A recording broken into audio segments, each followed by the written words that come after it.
Introduction: the richest man in history. Forget the Forbes list for a moment. Forget Elon Musk, Jeff Bezos, and the tech giants of Silicon Valley. If we were to adjust King Solomon's fortune to today's inflation, historians and economists estimate that his net worth would exceed $2.2 trillion. Imagine a wealth so obscene that silver was considered as common as stones. Imagine silver in the streets of Jerusalem being common. Imagine a commercial network that connected continents, a fleet of ships that brought gold from Ophir every 3 years, and a reputation so magnetic that kings from far-off nations traveled for months just to hear his voice. The official story you were told says he was just blessed. They told you that he asked for wisdom, and God gave him wealth, end of story. But the mystery schools, the Freemasons, the Kabbalists, and the alchemists have kept a different version for 3,000 years. They know that Solomon's prosperity was not an accident, nor a passive miracle. It was the result of a specific code today. Solomon possessed an advanced mental operating system. He understood the metaphysical laws that govern matter and applied them with surgical precision. Legend says that Solomon possessed a magic ring with which he controlled demons and forced them to build his temple. Today we are going to decode that metaphor for your own life. We will discover that those demons are not horned monsters, but the chaotic forces of your own psyche. Your fear, your procrastination, your anger, and your uncontrolled desire. Solomon's secret was not eliminating his demons, but subduing them and putting them to work. The average man is a slave to his impulses. The king ruled them. Average people serve their urges. King Solomon made his impulses build his empire. This audiobook is not a religious text. It is a manual for reality engineering. We are going to dust off the 10 master keys that turned a mortal man into an eternal legend. We will talk about how to structure your mind, the temple, to manifest power. We will discuss how to use the power of your word to decree reality, the tongue of the birds, and how to generate a personal magnetism capable of attracting opportunities without chasing them, the Sheba effect. You do not need royal blood to use this code. You only need the will to stop being a subject of your circumstances in the world. You must stop being a subject to become the sovereign of your own destiny. The throne is empty, and it is waiting for you. Prepare to receive the inheritance. The knowledge of the ancients is now in your hands, and the path to your own kingdom begins with the first step into the wisdom of the king. Step forward and claim your power. Chapter 1. The Ring of Power, Mental Mastery. Close your eyes and imagine the scene. We are in the Judean desert 3,000 years ago.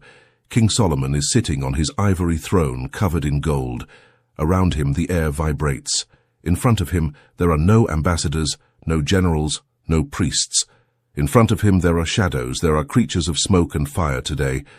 These are beasts with eyes of coal, entities that represent chaos, destruction, unbridled lust and volcanic rage. They are the jinn. They are the demons of legend.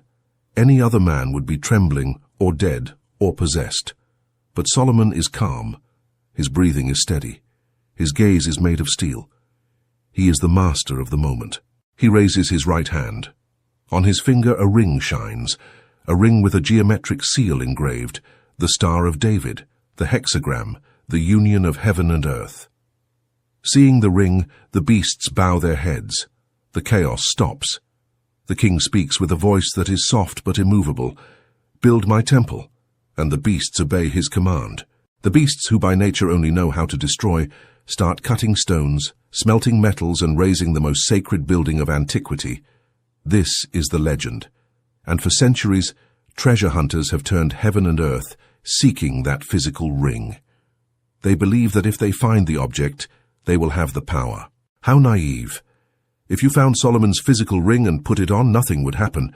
It would be just a piece of old metal on your finger, because the ring of Solomon is not an object. The ring is a state of consciousness. The ring is the perfect metaphor for the sovereign will.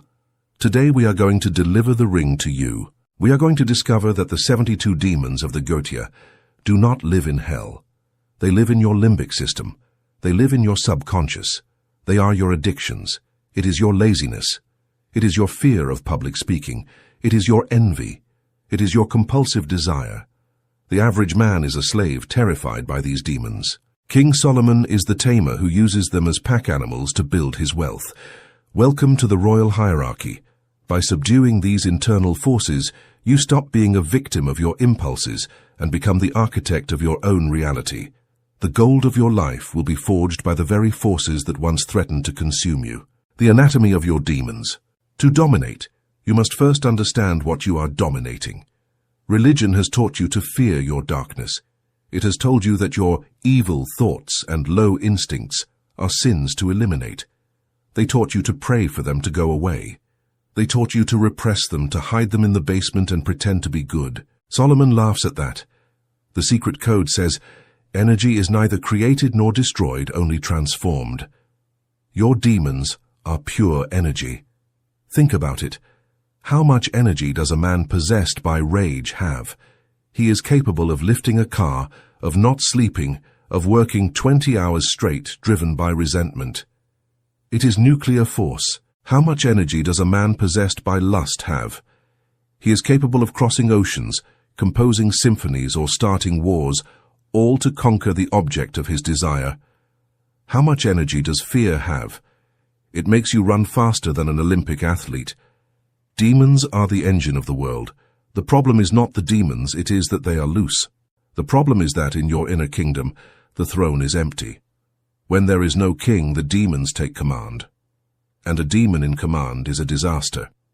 Rage in command becomes violence and prison. Lust in command becomes addiction and broken families.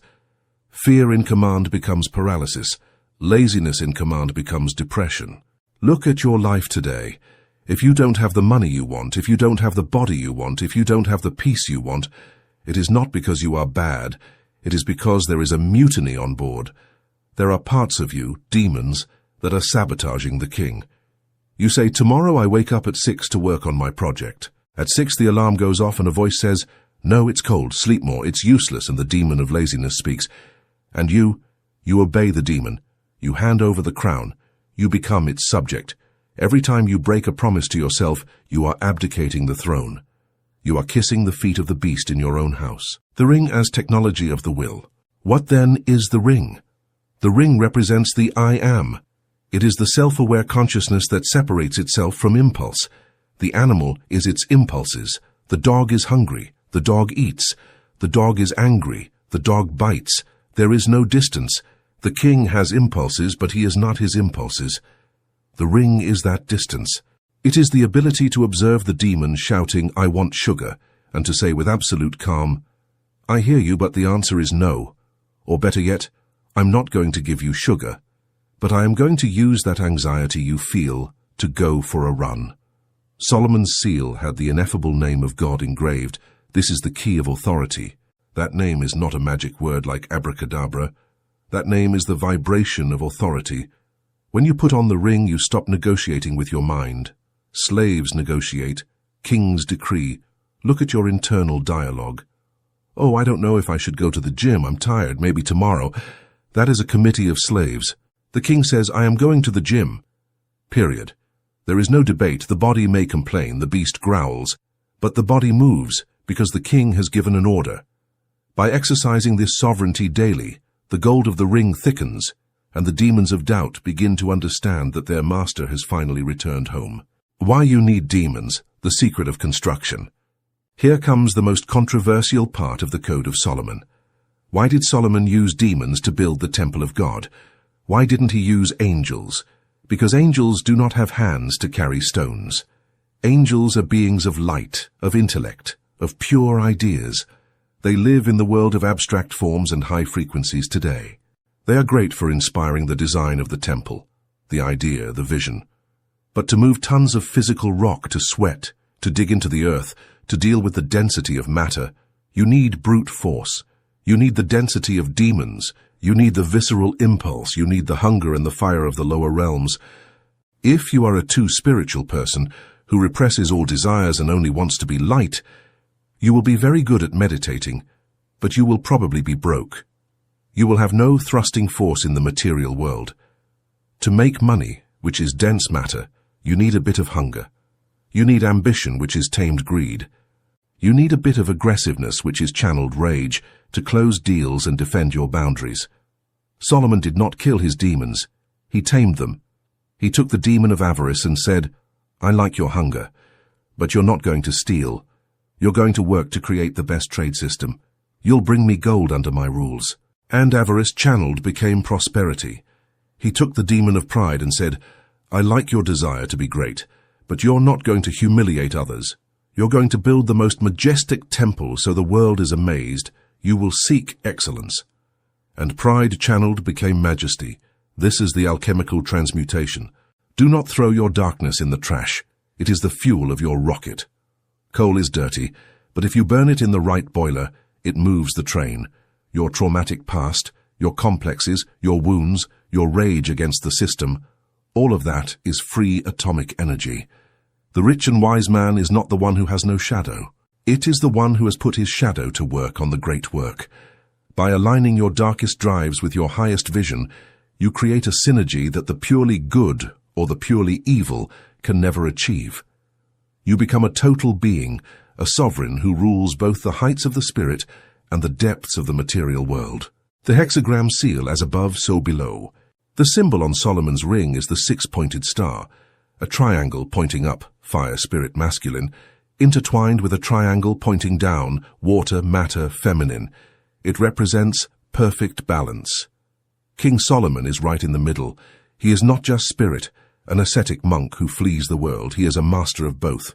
He is not just matter, a hedonistic barbarian slave to his pleasures. He is the bridge.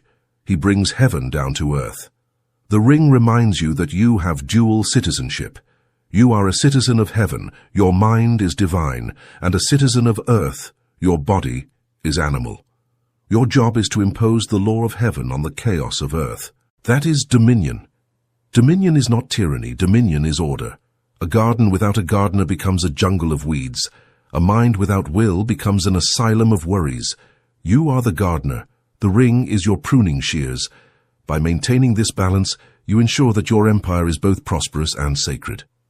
The test of the ring, resistance. Do you think it will be easy? The moment you decide to put on the ring, take command of your life, the demons will rebel. It is a systemic law. When the teacher enters the classroom, the children who were shouting and jumping on the desks do not sit immediately. At first, they shout louder to test the teacher's power. Do you really command, or are you an imposter? When you decide, "I'm going to be rich," your internal demons of fear and doubt will shout, "Who do you think you are? You're going to fail. It's dangerous." When you decide, "I'm going to be healthy," the demon of gluttony will scream with an unbearable craving for sugar. They are testing you. They are testing the firmness of your ring. If you give in, if you say, "Well, just for today," the demons laugh. They know the king is weak. They know the ring is made of plastic. And next time, they will respect you even less.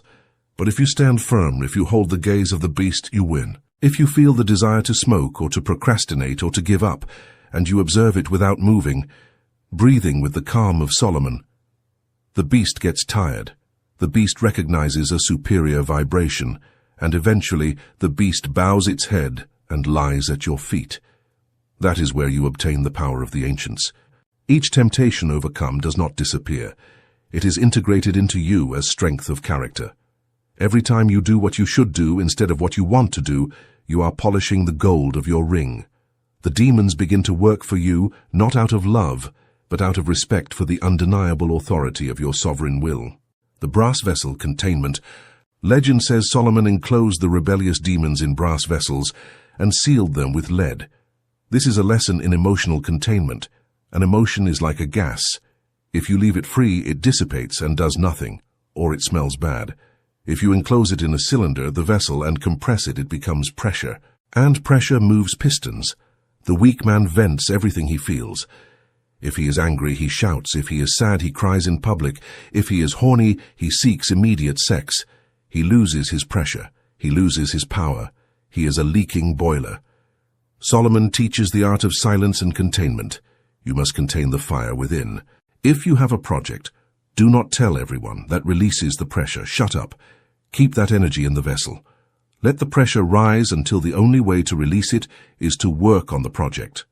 If someone offends you, do not explode. That is weakness. Keep that offense in the vessel.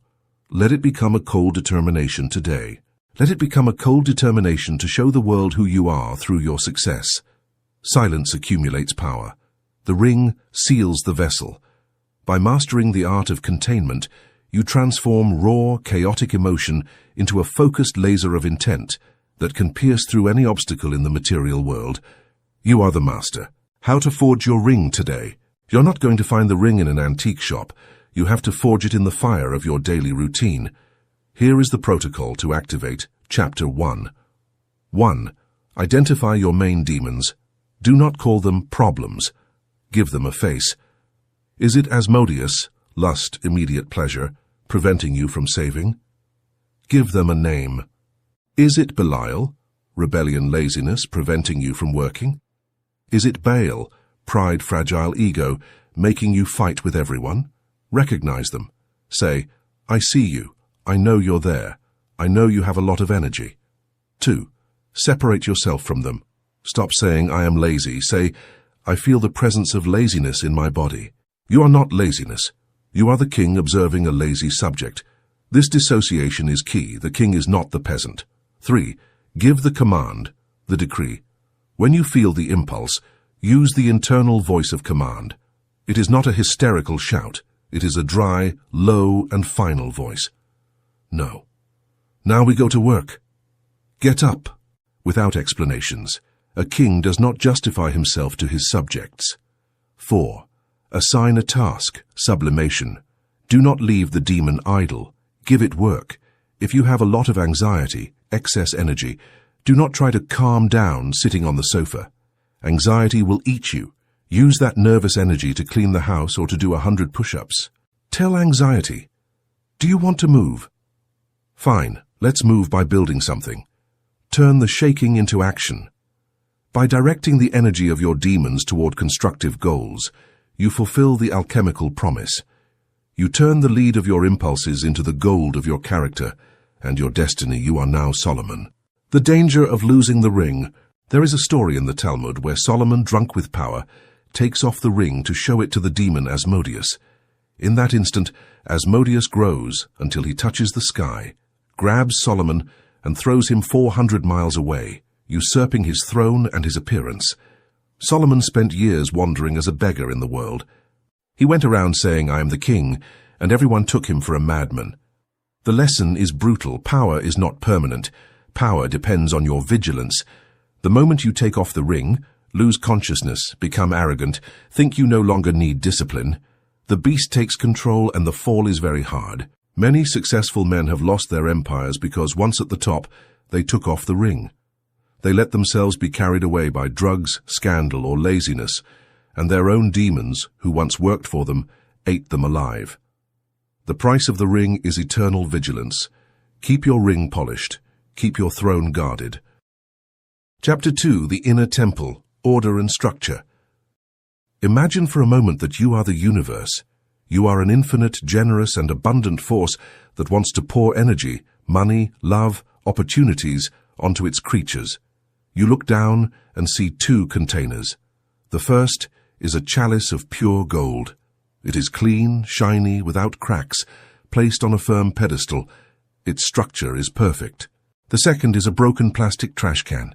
It is dirty, full of holes, wobbling on a floor full of debris and mud. In which of the 2 would you pour your most precious wine? The answer is obvious. If you pour the wine into the broken bucket, it will be lost. It would be a waste. The universe does not waste energy, it seeks a vessel. King Solomon understood this better than anyone. Before asking for wealth, before asking for power over nations, Solomon dedicated himself to one single thing: building the container. He spent 7 years building the Temple of Jerusalem. It was not just any construction. It was a work of obsession with detail. It was built for God. Cedar wood from Lebanon, gold from Ophir, stones carved with millimeter precision, curtains of fine linen. Everything was measured. Everything was in its place. There was a hierarchical order, the atrium, the holy place, and the Holy of Holies. Why so much effort? Because Solomon knew an unbreakable law. God does not inhabit chaos. Chaos is the absence of structure. Wealth is crystallized structure. Welcome to Chapter 2. Today we are going to stop talking about dreams and start talking about blueprints. We are going to discover why your life is a financial and emotional disaster. The reason is not that you lack talent, it is that your internal structure has collapsed. You are a building in ruins asking for luxury furniture to be installed. Today we are going to take the broom, the level, and the plumb line. We are going to clean the site. We are going to build the inner temple where, inevitably, gold will come to reside. By creating order within, you force the external world to mirror that same harmony. The principle of correspondence, as within, so without. At the entrance of the mystery temples, the Hermetic maxim was written, "As above, so below, as within, so without." Your external reality, your bank account, your body, your house, is an exact mirror of your internal reality, your mind, your emotions, your discipline. If your room is messy, your mind is messy. It is a direct reflection. If your car is full of trash, your finances are full of small leaks and toxic debts. If your body is flabby and neglected, your will is flabby and neglected. The average man believes he can have a millionaire's mind while living in a beggar's environment. He tells himself, "When I have money, I will order my life." This is a lie. The Code of Solomon says, lies. You will never have money thinking like that. Money does not come to put your life in order. Money comes to amplify what you already are. If you are messy and I give you $1 million, you will be a messy person with 1 million larger problems. You will spend it all on chaos and be broke in 2 years. To activate the code, you must reverse the process. You must order your life now with the resources you have. As if you were already the king, you must prepare the house for the visit of Queen Abundance. If the queen arrives and sees that your house smells bad and the sheets are dirty, she will turn around and leave with someone else. The holiness of silence, the rule of iron tools. There is a fascinating detail in the Bible about the construction of the temple. It says that the stones were brought already carved from the quarry, so that neither hammers nor axes nor any iron tool was heard in the temple while it was being built. The temple was built in silence. This is a brutal metaphor for mental noise. You cannot build a life of greatness in the middle of constant noise. We live in the age of distraction. You have your phone ringing every 5 minutes, the TV on in the background, social media notifications, loud music. Your mind is a construction site full of hammering and shouting. In that environment, you cannot hear intuition. Solomon knew that wisdom requires acoustic and mental silence. To build your inner temple, you need to establish zero-noise zones. You need moments of deep work. If you want to create a business or design a strategy, you have to turn off the world. Iron, technology, noise must not be heard in the holy place. Silence is power. Real wealth is created in the silence of absolute concentration. Noise is for the poor. The poor live with the TV on. The rich live in silent houses with quiet gardens because they know that their attention is the most expensive asset they have. How much noise is in your life? That noise consists of the cracks where your energy escapes. The materials, cedar and gold, the quality. Solomon did not use cheap pine. He used cedar of Lebanon. He did not use bronze for the sanctuary. He used pure gold. The code says, quality attracts quality. There is a spiritual disease called bargain mentality. It is the obsession with the cheap, the discount, the free, the good, pretty and cheap. This mentality is a trap. When you buy cheap and bad things, you are sending a powerful message to your subconscious. I do not deserve the best. I deserve trash. I am poor. And your subconscious, obediently, ensures that you remain poor. Building your temple means raising your standards. It does not mean spending money you don't have on stupid luxury. That is vanity, not quality. It means it is better to have 1 pair of excellent leather shoes that last 10 years and make you walk like a king, than to have 10 pairs of plastic shoes that hurt you and break in 3 months. It means it is better to eat a little real nutritious food than to gorge on processed junk. It is about soul. It means surrounding yourself with objects that have a soul, that are well made. When you touch quality, your vibration rises. You feel worthy. Solomon surrounded his life with aesthetic excellence. Beauty is not superficial. Beauty is the language of God. If your environment is ugly, your thoughts will be ugly, depressing, and cheap. Start eliminating the ugly from your life. Throw away pens that don't write. Throw away socks with holes. Throw away chipped plates. Make space for gold. By honoring your environment, you signal to the universe that you are a worthy steward of its finest resources, and more excellence will naturally begin to flow toward your life. The atrium, the holy and the most holy. Hierarchy of access. The temple was not a space open to the public. It had levels of access.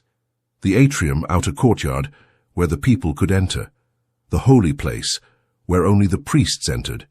The most holy place, Sancta Sanctorum, where only the high priest entered once a year, and where the Ark of the Covenant was kept. You are the temple, and your problem is that you let everyone into the most holy place. You let anyone enter your mind and shit in it. You let toxic news into your most holy place before breakfast. You let the gossip of your co-workers into your heart. You let the opinions of irrelevant people hurt you. You have no walls today. You have no filters. You are a public square, not a temple. The Code of Solomon demands sacred boundaries. In the atrium, your superficial social life, be kind to everyone. In the holy place, your inner circle, only let people who contribute to you enter. In the most holy place, only you and the divine enter. And no one else has the right to have an opinion on your value, your purpose, or your deepest dreams. Protect your access. Put guards at the doors. The Queen of Sheba was breathless seeing the order of Solomon's servants. Each one knew their place. If you don't put people in their place, they will put you in theirs, which is usually below. The architecture of habit, the foundations. A temple does not stand on grass, it stands on deep stone foundations. Your foundations are your habits. Motivation is like the wind, it comes and goes. Habit is like stone, it stays and holds the weight. Solomon did not wake up and say, "What do I feel like doing today?" A king has an agenda. A king has rituals and a clear plan. The liturgy of the temple was precise. Sacrifices at such a time, incense at such a time, lights at such a time. Without that routine, the temple loses its sacred function. Do you have a personal liturgy, or do you wake up and react to what the day throws at you? The code invites you to design your day as if it were a ceremony. Morning ritual. Cleaning, silence, planning, preparing the instrument. Work. Ritual. Blocks of intense concentration. Placing stones. Night ritual. Reflection, gratitude, rest. Closing the doors. If you have no structure, you are spilled water. Structure gives you form, and only what has form can be filled by the Spirit. Observe truly rich and powerful people. They all have strict routines. They all protect their time with ferocity. It's not that they are boring, it's that they are architects. By mastering your daily schedule, you build a fortress that prevents the chaos of the world from eroding your focus and stealing your most precious resource, time. The body, the first temple. Before building the temple of stone, you have to honor the temple of flesh, your body. It is the only vehicle you have to experience wealth in this dimension. Solomon spoke of health as marrow to the bones. If your body is intoxicated, tired, inflamed and weak, your mind will be cloudy. You cannot think high today. You cannot have high-frequency thoughts in a low-frequency body. It is basic physics. Solomon's posture radiated authority. How is your posture? Are you hunched over, looking at the ground, with slumped shoulders? That is the posture of defeat. Biologically, it tells your brain to lower testosterone and raise cortisol, the stress hormone. Straighten up. Lift your chin. Open your chest. Take up space. Treat your body as if it were a king's horse, not a pack mule. Give it the best fuel, keep it clean, train it to be strong. A strong spirit in a weak body is a lion in a glass cage. It will end up breaking it.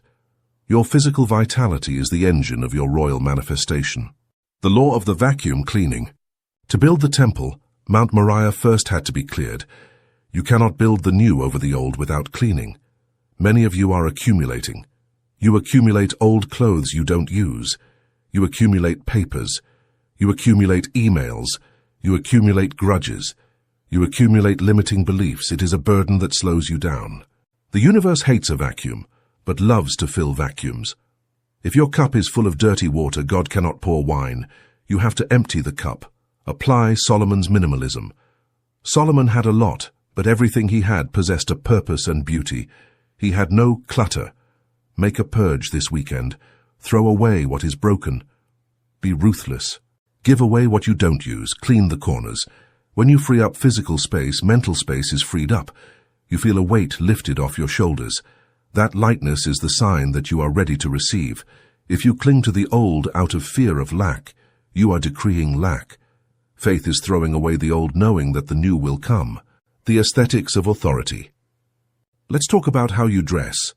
It's not about fashion. It's about semiotics, the language of signs. The priests of the temple had specific garments for honor and beauty. When you dress, you are costuming yourself as who you want to be. If you work in pajamas from home, you are telling your brain today is not an important day. If you don't shower until noon, you tell your brain, today is not important, we are not important. And your brain acts accordingly. It produces mediocre work. Solomon always dressed as a king, even if he was alone in his chambers. Dress for the position you want, not the one you have. Iron your shirt. Groom yourself. Fragrance yourself. It is not vanity. It is respect for the temple. When you look in the mirror and see yourself impeccable, your self-image rises. You respect yourself more. And when you respect yourself, the world respects you. Money flees from careless people because they broadcast the message, I am not responsible. Be impeccable in your presence. The battle against entropy. The universe tends toward chaos, entropy. If you leave a house alone for a year, it fills with dust and falls apart. If you leave a garden alone, it fills with weeds. Order is not natural. Order is an act of continuous will. Maintaining the temple requires constant energy. You have to clean every day. Discipline is daily. It is exhausting, yes, but it is the price of greatness. Poverty is the natural state of inaction. Wealth is the artificial state of ordered action. Solomon did not build the temple and go to sleep. He established a perpetual maintenance system. You have to fight the entropy of your life. Every day is a new battle for order. The moment you stop rowing, the current takes you backward toward chaos. Accept that maintenance is part of success. Making the bed is not a household chore. It is the first victory of the day against entropy. By conquering the small details of your environment, you train your will to conquer the large challenges of your destiny. The Ark of the Covenant, the central purpose. Finally, an empty temple is just a museum. What made Solomon's temple powerful was not the gold, nor the cedar, nor the stones. It was what was at the center, the Ark of the Covenant, and inside the Ark, the tablets of the law.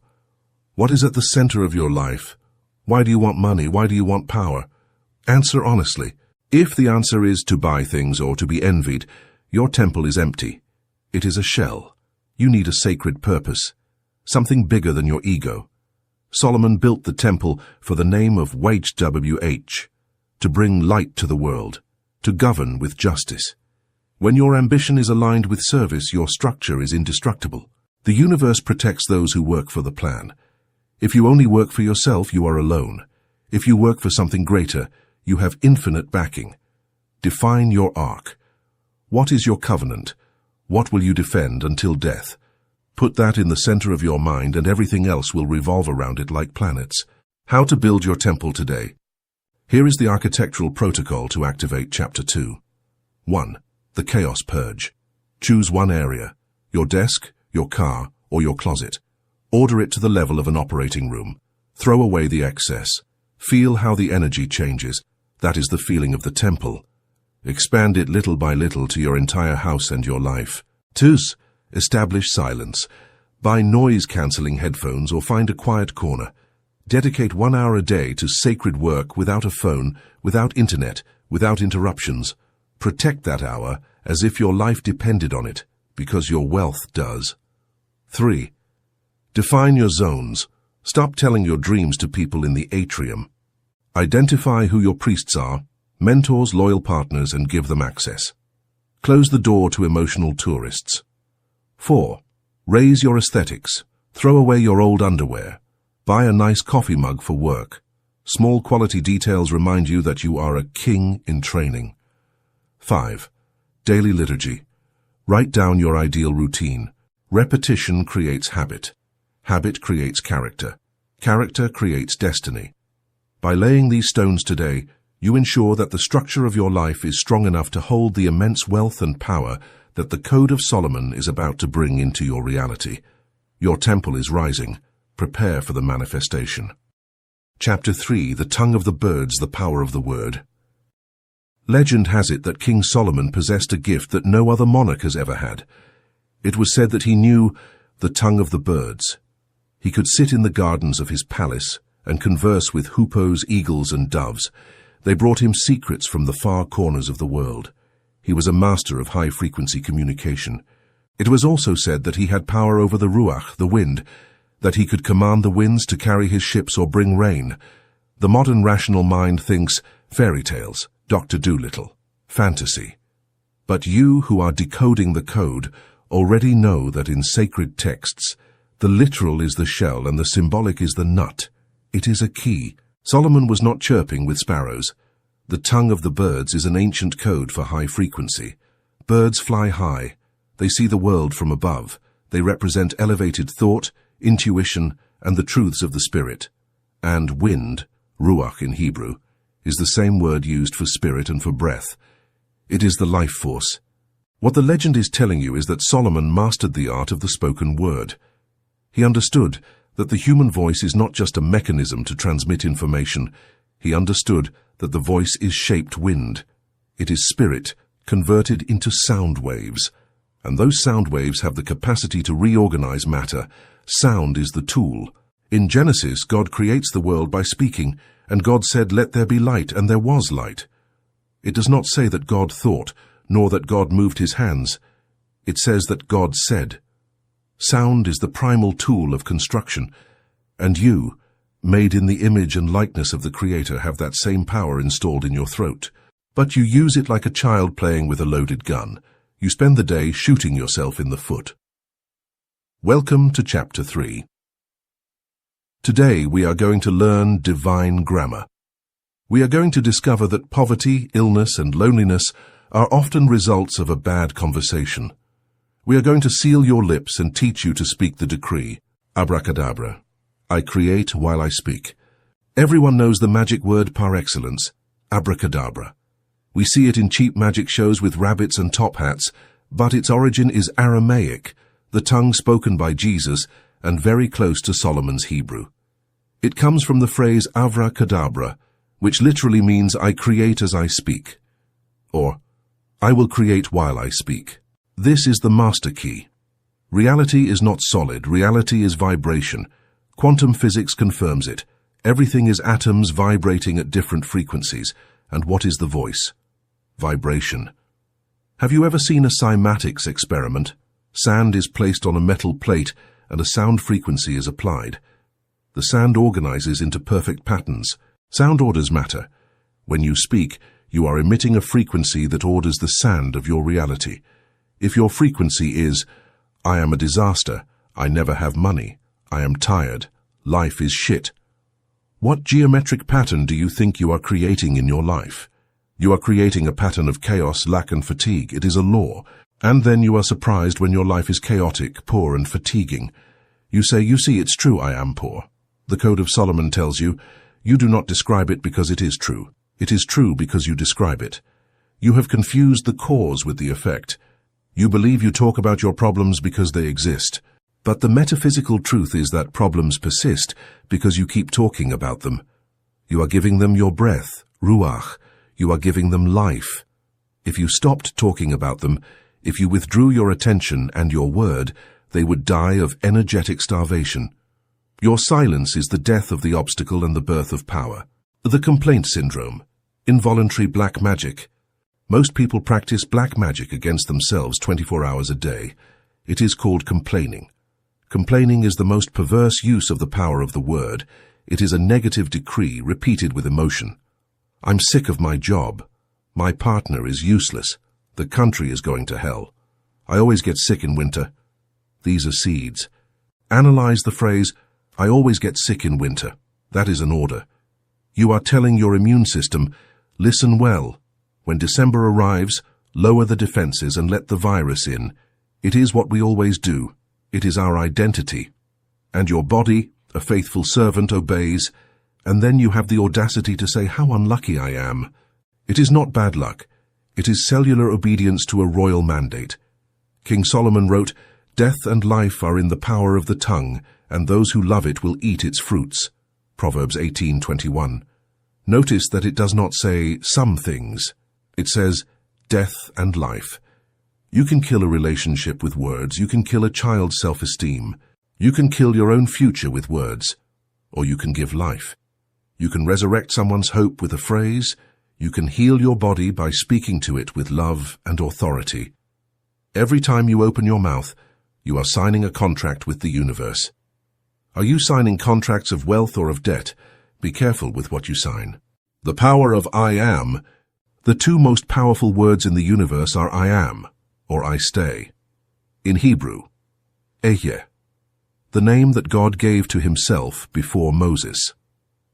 Anything you put after I am is a label that you stick onto your soul. The subconscious has no sense of humor. It does not understand irony. It only understands instructions and direct commands. If you say jokingly, "Haha, I am an idiot, I always lose my keys," your subconscious registers, data, "We are idiots," instruction, "Lose the keys," and it will make sure that you lose your keys next time to maintain consistency with your decree. The Code of Solomon demands extreme vigilance with the I am. Never label yourself poorly. Never under any circumstances finish that phrase with something you do not want to be. It is forbidden to say, "I am poor," "I am old," "I am scatterbrained," "I am shy," "I am miserable." Change it, even if at first you feel fake. "I am in the process of generating wealth. I have a lot of energy. I am learning to concentrate." Do not lie. Do not say, "I am a millionaire" if you have €5, because your conscious mind will reject the lie. But use language to direct attention toward potential. Instead of, "I have no money," which closes the door, say, "I am looking for new sources of income," which opens the door. The second phrase is a path to the gold. The silence of Solomon, the golden box. If speech is silver, silence is gold. Solomon knew that power accumulates in silence. There is a hydraulic law in metaphysics. If you tell your plans ahead of time, they lose force. Imagine you have a great idea for a business. You feel a wonderful internal pressure. That pressure is the fuel to act. It is your steam engine. But you make the mistake of going to the bar with your friends and telling them everything. You explain the details, imagine the success, receive their applause or their criticism. When you go home, you feel deflated. You no longer feel like starting the work. Why? Because you have already lived the project through your mouth. Your brain has already received the dopamine of telling it, so it no longer needs the dopamine of doing it. You have ejaculated the energy through the mouth. The Code of Solomon says, "Shut up. Keep your dreams in a golden box, locked with a key. Do not tell anyone except those who are going to actively help you build them. Do not seek external validation. Let the internal pressure grow, let it boil. Let the only way to release that energy be by building the empire in the real world. Let your results speak so loudly that you do not need to say a single word. The lion does not announce that it is going to hunt. It hunts. The dog barks. The king acts. The lie, the system virus. Why is it so important to tell the truth? It is not just a moral issue of being a good person. It is a structural issue of engineering. Your word is your tool of creation. It is your chisel. If you lie, you are nicking the chisel. If you say, "I will arrive at 5 and you arrive at 5:15, you have broken the law of your own word. If you say, "I will pay you tomorrow," and you do not pay. If you say, "I'm going to start the diet," and you eat the pizza, you are teaching your own subconscious that your word is worth nothing. You are teaching it that your sound is noise, not law. Then, when one day you try to make a powerful decree, your subconscious laughs. "I'm going to be rich," or "I'm healed." Your subconscious will tell you, "Yeah, right, just like you arrived at 5, just like you paid tomorrow, just like the diet. You are a liar. Your word is garbage. And your decree will have no power. It will manifest nothing. But if you practice radical impeccability, things change. If you fulfill what you say, always, whatever the cost, if you say, "I'm going," and you go even if it rains fire, your subconscious begins to feel reverence for your word. It learns that what you say happens. Then, when the critical moment arrives and you say, "Let my will be done," the whole universe aligns to fulfill it. The wind and the sails, using the ruach.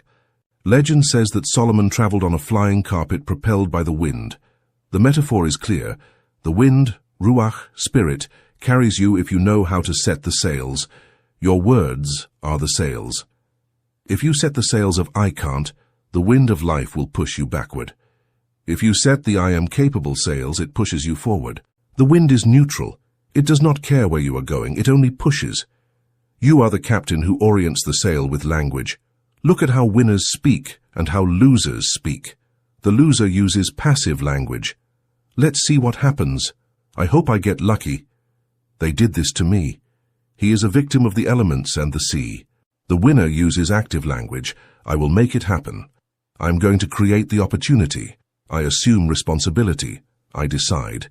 He is the master of the elements. Change your grammar, and you will change your destiny. Eliminate the "I have to" slave obligation, and change it to "I want," or "I am going to," today. Listening to the birds, intuition. Let's go back to the birds. Speaking is projecting power, masculine. Listening is receiving power, feminine. Solomon did not just speak, he listened. He asked for a listening heart, Lev Shomea. Most people have so much noise in their own mouths and minds that they cannot hear the privileged information the universe whispers. The birds are those sudden ideas, those hunches, those subtle warnings. Do not sign that contract. Call this person now. Go the other way. They are high-frequency messages. They come fast and go fast like a sparrow. If you are shouting, complaining, or talking for the sake of talking, you scare the birds away. Silence them. Wisdom requires receptive stillness. In negotiations, the one who talks the most usually loses. The one who listens gathers information and understands the position of the other. Solomon listened to the two mothers before speaking. He listened to the wind before sailing. Learn to shut up. Learn to read the air of a room. Gossip, the poverty of the spirit. There is nothing that impoverishes faster than gossip. Speaking ill of others is ingesting poison while waiting for the other to die. When you criticize someone, you are focusing on the negative, the low, and the dirty. You are tuning your mental radio to the garbage FM frequency. And the universe brings more garbage to you. Furthermore, gossip destroys trust. If you speak ill of John with Peter, Peter knows you will speak ill of him with John. No one trusts state secrets or big business to a gossiper. Solomon surrounded himself with nobles and sages. The conversations at his table were about ideas, architecture, botany, ethics, and the future. Eleanor Roosevelt said, "Great minds talk about ideas. Average minds talk about events. Small minds talk about people." If you want to live like a king, stop talking like a gossipy doorman. Elevate your conversation. If you have nothing good or useful to say, apply the code Golden Silence. It is the signature of the wise. Protocol the word diet 7 days. To activate Chapter 3, I propose an extreme challenge. A 7-day verbal detox. It is harder than any food fast. The rules. 1. 0 complaints. Forbidden to complain about weather, traffic, politics, or pain. 2. 0 gossip. Forbidden to talk about people not present. 3. 0 self-contempt. Forbidden to say how stupid I am. 4. Speak slowly. Before responding, pause for 2 seconds. Filter. Is it true? Is it necessary? Is it kind? What will happen? The first 2 days you will feel frustrated. You will realize that 90% of your habitual conversation is negative garbage. You will stay silent many times because you will not know what to say. Good. That silence is healing your throat. By the 3rd day you will feel an increase in physical energy. The energy you used to waste on complaints now stays inside you, available to create. By the 7th day, your word will have weight. People will listen with more attention. You will be seen as more regal, more solid. Power returns. The royal decree, scientific prayer. To close, let's talk about how to ask. Religion taught you to plead. Please God, if you can, give me something to satisfy. That is beggar's language. It assumes that God is far away and that you do not deserve it. Solomon did not plead. Solomon made pacts and decrees. He spoke as one who already possessed the treasure. Scientific prayer does not ask for something to happen. It affirms that it is already happening in the spiritual plane and claims its manifestation in the physical plane. It is the difference between, "I hope I don't get wet," and "I'm going to open the umbrella." Your affirmations must be in the present. Use the active voice. Not "I want to be rich," eternal future, but "I accept abundance now. My income grows every day. I am a magnet for money." Your current reality may contradict it. It doesn't matter. Physical reality is slow. The echo takes time to arrive. But if you keep the sound constant, the sand will eventually adopt the shape of your sound. Chapter 4. The Judgment of the Sword, Discernment. Jerusalem, 960 BC. The throne room is crowded. There is tension in the air. 2 women, prostitutes by profession, are screaming in front of the king. Both claim the same thing, a living baby. The story is sordid. Both gave birth 3 days apart. One of them, while sleeping, crushed her son and accidentally suffocated him in the night. Upon realizing this in the darkness, she switched the babies. She placed the corpse in the other woman's arms and stole the living one. Now, in the light of day, both swear by God that they are the true mother. There are no witnesses. There are no DNA tests. There are no security cameras. It is the word of one against the word of the other today. Both cry. Both seem sincere. The courtiers mutter, "It is an impossible case. How can a man know what goes on in the heart of a stranger?" Solomon, sitting on the throne, watches the scene with apparent boredom. He does not argue. He does not ask philosophical questions. He raises his hand and gives an order that chills the blood. "Bring me a sword." The guard unsheathes the steel. The metallic sound cuts the air. Solomon says, "Divide the living child in 2, and give half to one and half to the other." The silence in the room is absolute. It is a monstrous order. Has the king gone mad? Is he going to murder an innocent to solve a legal dispute in his kingdom? In that second of terror, the truth comes to light. One of the women, the impostor, says with chilling coldness, "Neither for me nor for you. Divide him." The other woman, the real mother, with her insides torn by love, throws herself to the floor and screams, "Oh, my Lord, give her the living child and do not kill him." She chooses love. She prefers to lose her son rather than see him die. She prefers that her enemy raise him rather than see his blood spilled. Solomon smiles. He has seen what he needed to see. He points to the second woman and says, "Give the child to her, and do not kill him. She is his mother." This story hides the most potent secret: discernment. Solomon's sword was not for killing babies. It was a tool of psychological cutting. It was a pressure test designed to break masks and reveal the essence. The code says, truth is always revealed under threat of loss. Welcome to Chapter 4. Today we are going to stop being naive. We are going to sharpen your mind until it cuts glass. We are going to learn to distinguish loyal partners from traitors, golden opportunities from pyramid schemes, and real love from narcissistic manipulation. Life is full of false mothers who want to steal your baby, your money, your energy, your time. You need a sword. You need to develop the vision that pierces through appearances. What is discernment? The X-ray vision. The biblical word for this is bina, understanding or discernment. It is not intellectual intelligence. There are people with an IQ of 150 who are scammed by the Nigerian prince trick. Discernment is visceral intelligence. It is the ability to see the intent behind the action. People lie. Words are cheap.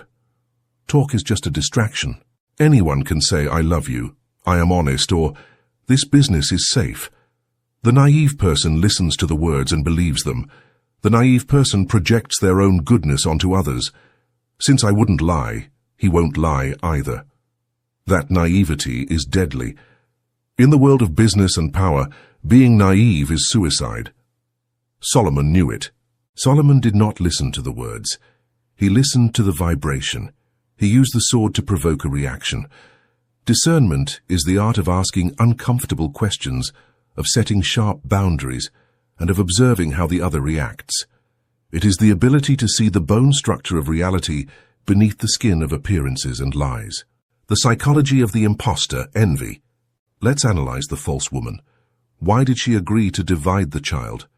Neither for me nor for you divide him. This phrase summarizes the essence of envy. Envy does not want to have what you have. Envy wants you not to have it.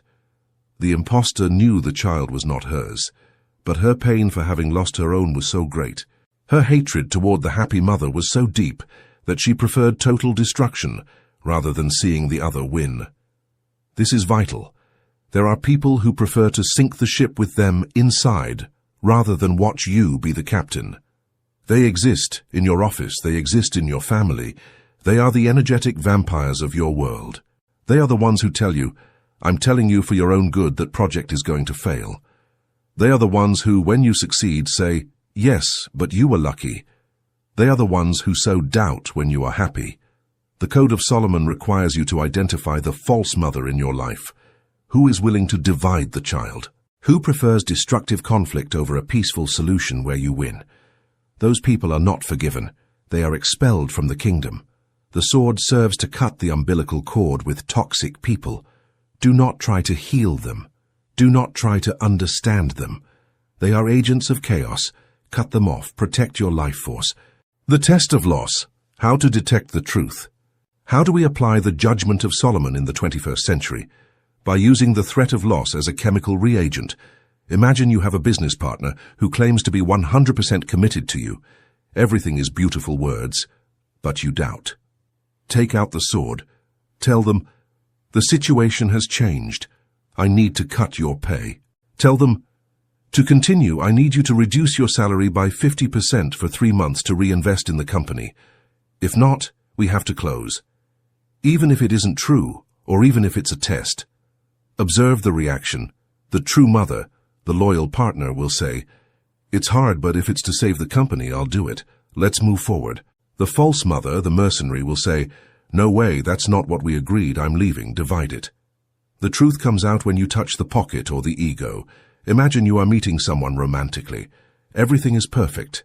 Take out the sword. Set a strong limit. Tell them no to see what happens in their mind. Tell them, "I am not going to have sex until there is a serious commitment," or "I do not tolerate you shouting at me. If you do it one more time, I'm leaving." The manipulator will react with anger, guilt, or blackmail. "You are exaggerating. You don't love me." The real person will respect the limit. Never be afraid to test loyalty. Gold is not afraid of fire. Only pyrite, fool's gold, fears the crucible. If someone is offended because you put them to the test, it is because they knew they were going to fail. By testing the foundations now, you save yourself from a collapse later. A king only builds with materials that have proven their strength under pressure. Emotional detachment, the firm hand. To use the sword, Solomon had to do something very difficult. He had to be willing to kill the child. Let me explain. If Solomon had wavered, if his voice had trembled, if he had said, "Well, maybe we divide it," the test would not have worked. It had to seem real. There had to be a real risk of death. This requires coldness. In business and in life, the one who is willing to walk away from the negotiation table is the one who has the power. If you need the deal desperately, please don't kill the child. You are the weak party. You will be scammed. If you are willing to break the negotiation, bring me the sword. The other party will respect you. The Code of Solomon says, "Do not be attached to the result. You must love your project, yes, but you must be willing to sacrifice it rather than corrupt it. You must love your partner, yes, but you must be willing to be alone rather than lose your dignity." That willingness to die is what paradoxically gives things life. When the universe sees that you are not afraid to lose, it stops taking things away from you. Fear of loss is the signal that attracts predators. The security of the one who holds the sword frightens them away. By letting go of the outcome, you gain mastery over the process, and your authority becomes absolute and unquestionable. Discernment versus judgment. Be careful. Do not confuse discernment with moral judgment. Judgment says, "That person is bad." It comes from the ego. You feel superior. Discernment says, "That person is dangerous, toxic, incompatible with me." It comes from observation. It is neutral. Solomon did not hate the false woman. He just didn't give her the child. You don't need to hate scammers or liars. You just need to see them. You are a scorpion. It is your nature to sting. I'm not angry with you for being a scorpion, but I'm not going to let you into my bed. Discernment saves you much emotional energy. You stop wanting to change people. You simply classify them and act accordingly. Wolves are not invited to dinner with sheep.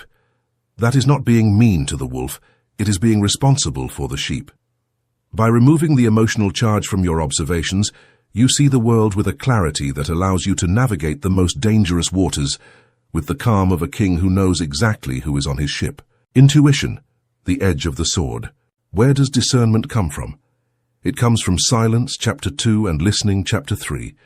Your body knows the truth before your brain does. When you meet someone, sometimes you feel a contraction in your stomach, a coldness, a discomfort. But your rational mind says, don't be silly, he's very nice, he has good references. And you ignore your stomach. And 6 months later, you have been robbed. The Code of Solomon says, the body does not lie. That visceral feeling is your ancient radar system detecting microsignals of danger that your conscious mind does not see. Solomon trusted his instinct more than apparent logic. He listened to his gut. If something smells bad, it is rotten.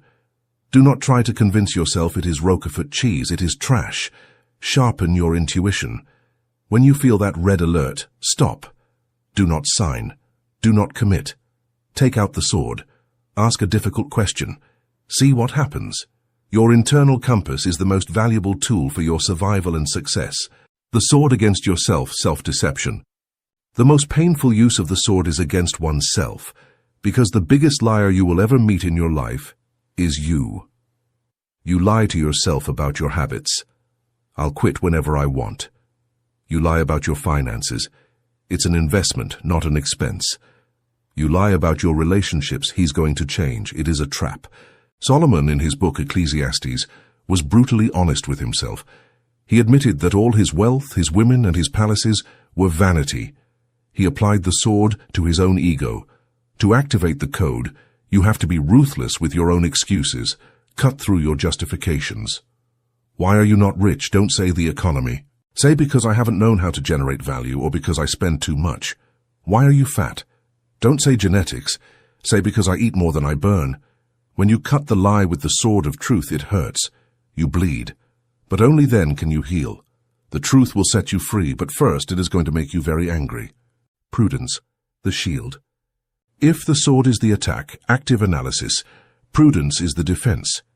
In Proverbs, Solomon repeats, the simple believes everything, but the prudent looks well to his steps. Being prudent is not being fearful. It is being strategic. We live in the age of haste. Buy now, limited offer. Marry me. We are soulmates. It's a lie. Haste is the enemy of truth. Scammers always rush you. They want you to make the decision emotionally before your rational brain, your sword, wakes up. The code says, the king never runs. If someone pressures you to decide now, the answer is no.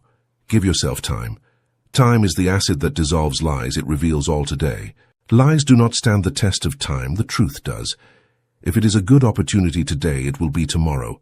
If it isn't tomorrow, it was a trap today. Sleep on it. Consult with your pillow, your nightly counselor. The next day, with a cool head, you will see things you didn't see yesterday. Prudence ensures that your kingdom stands. Counselors, the multitude of sages. Solomon did not decide alone. In the multitude of counselors there is safety. Even if you are the king, your vision is limited. You have blind spots. The arrogant man believes he knows everything. The wise man rents other people's brains. If you are going to make a big decision, look for your counselors and seek wisdom. But beware. Do not look for friends who agree with you, flatterers. Look for people with a sharp sword, critical people. People who will tell you, you are going to be wrong, and here is why. The devil's advocate is a king's best friend. Pay them to destroy your ideas. If your idea survives their attacks, then it is solid. If it breaks at the first criticism, they have saved you a fortune. Do not have an ego about your ideas. Let them be attacked. It is better for an idea to die in a meeting room than for you to die on the battlefield. By surrounding yourself with sharp minds, you multiply your own discernment and ensure the success of your reign. Protocol: how to sharpen your sword. To activate Chapter 4, we are going to train your discernment. 1. The power pause. Starting today, forbid yourself from saying yes immediately to any important proposal. Your default response must be, "Let me review it. I'll get back to you in 24 hours. That space of time gives you back the power. It cools the emotion. To the uncomfortable question, get used to asking the question no one wants to ask. In a job interview, why did the last person in this position leave? In a sale, what are the defects of this product? In a date, what are you really looking for? Look them in the eye. The truth usually comes out in that microsecond. 3. The false mother. Analysis. Make a list of the 5 people closest to you. Ask yourself, if I had massive success tomorrow, who would genuinely be happy and who would feel envy? If I lost everything tomorrow, who would stay? Be honest. The answer will tell you who to invest in and who to protect yourself from in your life. 4. Kill hope. Be realistic. Hope is a bad business strategy. I hope he pays me. I hope it works. Eliminate hope. Look at the data. Has he paid before? Do the numbers work? Judge by facts, the past, not by promises, the future. By grounding your decisions in reality, you wield the sword of Solomon with lethal precision. Chapter 5. The Alchemy of Gold, the Energy of Money. In the first book of Kings, 10:14, there is a verse that has puzzled theologians and numerologists for centuries. It says, "The weight of gold that came to Solomon in 1 year was 666 talents of gold. The number of the beast, the number of man, the number of carbon, 6 protons, 6 neutrons, 6 electrons. It is a sign. For the fearful religious mind, this is a sign of evil. For the alchemist who knows the code, this is a sign of absolute material mastery." Solomon was not spiritual in the sense of rejecting the world. Solomon was the master of matter. He understood that the physical world is made of carbon, and his mission was to spiritualize that matter. He aimed to convert the lead of raw existence into the gold of higher civilization. Those 66 talents, approximately 23 tons of gold per year, did not fall from the sky by miracle. They were the result of an economic alchemy. Solomon turned Israel, a small nation without great resources, into the financial center of the ancient world today. How did he do it? Not by chasing money, but by understanding the energetic nature of money. Welcome to Chapter 5. Today we are going to heal your relationship with money. We are going to stop seeing it as a necessary evil or as the root of all evil. We are going to see it for what it truly is, divine energy in motion in this world. If you have money problems, it is not because the economy is bad.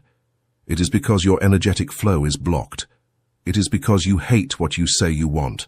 It is because you play at being poor to feel good. Today, we are going to light the alchemical furnace. We are going to turn your scarcity mindset into a treasure mindset now. Money is water, the current. In English, the word for money is currency. It comes from the Latin currens, running, flowing. It means current. Money is like water, or like electricity. If it flows, it generates life, moves mills, and lights up cities. If it stagnates, it rots, smells bad, and turns into a swamp. Greed. The code says, "You don't own it, you are the pipe." Most poor people try to catch the water with closed hands. They are afraid it will escape. By clenching their fist, they block the entry of new water. King Solomon was a giant aqueduct. He received obscene amounts of gold, yes, but he also spent obscene amounts. He built temples, palaces, and walled cities. He kept the flow moving fast. He paid artisans, soldiers, and priests. He financed fleets of ships. He gave extravagant diplomatic gifts. Money flowed in and flowed out. That kept the system's pressure high. If you want to be rich, you have to lose the fear of spending, or rather, circulating. I don't mean wasting on vices, I mean investing in your expansion. Wealth is not what you have accumulated in the bank. That is stagnant water. Wealth is the volume of water you are able to channel through you without it destroying you. What size is your pipe? Is it a narrow straw out of fear of scarcity, or is it a subway tunnel? Expand your capacity to handle flow and the universe will provide it. The paradox of cause and effect. Here is the central secret of Solomon's wealth. When God offered him whatever he wanted, Solomon did not ask for money. He asked for wisdom, chokmah, to govern well.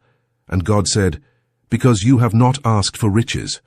Behold, I give you a wise heart, and I also give you what you did not ask for, riches and glory. He got it all. The code says, money is an effect, never a cause. The fatal error of 99% of the population is that they chase the effect, the bills, ignoring the cause, the value. It is like trying to heat the house by screaming at the thermometer without lighting the boiler. Money is an applause, it is a measurement of the value you provide to others. Money is the way the world says, thank you for the value you have contributed. Solomon contributed immense value to the ancient world. Security. His trade routes were safe. Justice. His legal system was impartial. Knowledge. He systematized science and philosophy. He made the world better, and the world paid him for it. If you want to activate the code, stop obsessing over making money. Obsess over solving problems. The amount of money you earn is directly proportional to the magnitude of the problem you solve and the difficulty of replacing you. If you solve small problems, you earn little. If you solve giant problems, you earn absolute fortunes. Stop looking for the gold. Look for the problem. The gold will follow behind like a faithful dog. When you become the person who can fix what others cannot, you become a magnet for the world's resources. Your focus on contribution is the alchemical fire that creates the physical gold in your hands and in your bank account today. The myth of money is evil, the spiritual block. There is a mental virus installed in the collective psyche. It is easier for a camel to go through the eye of a needle than for a rich man to enter the kingdom of God. You've been taught that being poor is noble, that money corrupts, that the rich are evil and dirty. If deep down you think money is bad, how do you expect to have it? Your own morality will sabotage you. Every time you're about to earn a lot of money, your subconscious will say, danger, if I have money, I will be bad. And you will do something stupid to lose the money and return to being poor but honest. Solomon destroys this myth. He was the richest man and God's beloved, Jedediah. The temple of God was not built with good intentions. It was built with tons of gold. Poverty helps no one. If you are poor, you cannot help your family. You cannot fund hospitals. You cannot create jobs. You cannot have free time to meditate or pray because you are too busy surviving. Poverty is slavery, and God wants no slaves. Money is neutral. It is an amplifier. If you are a generous person and I give you 10 million, you will be a great philanthropist. If you are an idiot and I give you 10 million, you will be an idiot with a megaphone. Money only reveals what you already are. Heal your relationship with gold. Blessing it is the key to freedom. The alchemy of trade, the ships of Tarshish. Solomon did not sit around waiting for miracles. He had a merchant fleet. For the king had at sea a fleet of ships of Tarshish. Once every 3 years the fleet came bringing gold, silver, ivory, apes, and peacocks. 1 Kings 10:22. This teaches us two things. Diversification. He had multiple sources of income. He was smart. Patience. Cycles. The ships took 3 years to return. Modern man wants money now. Crypto betting quick hits. Solomon invested for the long term. He sent his ships, his investments, into the unknown. He assumed the risk of the sea. He knew they would take years. But when they returned heavily loaded for him. To apply the code, you have to launch your own ships of Tarshish. Do not depend on a single salary, a single ship. It is dangerous. If that ship sinks, you starve. Build a fleet, have a job, have an investment, have a small side business, sell your knowledge, and have patience. Real wealth is built through compound interest. Wealth is the harvest of what you sowed 3 years ago. If you sowed nothing 3 years ago, that is why you have nothing today. Sow today. Launch the ship today. It won't return tomorrow, but it will return. By spreading your efforts across multiple channels, you ensure that your kingdom remains prosperous regardless of the tide. The peace tax tributes. Much of Solomon's wealth came from tributes paid to him by other kings. Why did they pay? Out of fear, not just fear. They paid for peace. Under Solomon's protection, trade flourished. It was more profitable for neighboring kingdoms to pay Solomon a tribute and be under his safety umbrella than to fight him or live in chaos. Solomon sold order. Money flows to where there is stability. Investors flee unstable countries. Money flees unstable families. If your life is a constant drama, money will not stay with you. It is afraid of the chaos. If you become a solid, predictable, reliable person, other people's money will seek refuge in you today. People pay fortunes for security. Be the rock in the middle of the storm, and people will throw their money at you so that you protect them, or so that you teach them to be like you. By embodying the frequency of order, you become a natural container for the wealth of the world, which always seeks the safest and stablest harbor. The law of the vacuum and generosity. The Dead Sea and the Sea of Galilee are joined by the same river, the Jordan. The Sea of Galilee is full of fish and life. The Dead Sea has no life. It is pure salt. What is the difference? The Sea of Galilee receives water from the north and lets it out to the south. It flows. The Dead Sea receives water and keeps it all. It has no outlet. The water evaporates and leaves the bitter salt. The miser is a Dead Sea. He accumulates and accumulates. He is afraid to let go, and his wealth becomes toxic. He gets sick. His children fight over the inheritance. His life is bitter. Solomon practiced strategic generosity. Cast your bread upon the waters, for after many days you will find it. Ecclesiastes 11:1. Giving is not losing. Giving is declaring to the universe, I have so much that I can afford to let this go, because I know I am the source, and I can generate more. It is a demonstration of power and faith. When you give, you are breaking the scarcity mindset now. You are opening the outlet gate, so that new water can enter through the inlet gate. If you block the exit, you block the entrance. Test it. When you feel poorest, give something, anything, time, a coin, advice. Break the cycle of fear with an act of real generosity. The universe mirrors your openness and returns it multiplied. Gold is condensed light. The alchemist said that gold is not just any metal. It is condensed sunlight. It is the metal that does not rust. It is eternal. It represents immortality. Having gold or money is having stored time. If you have money, you don't have to sell your time for survival.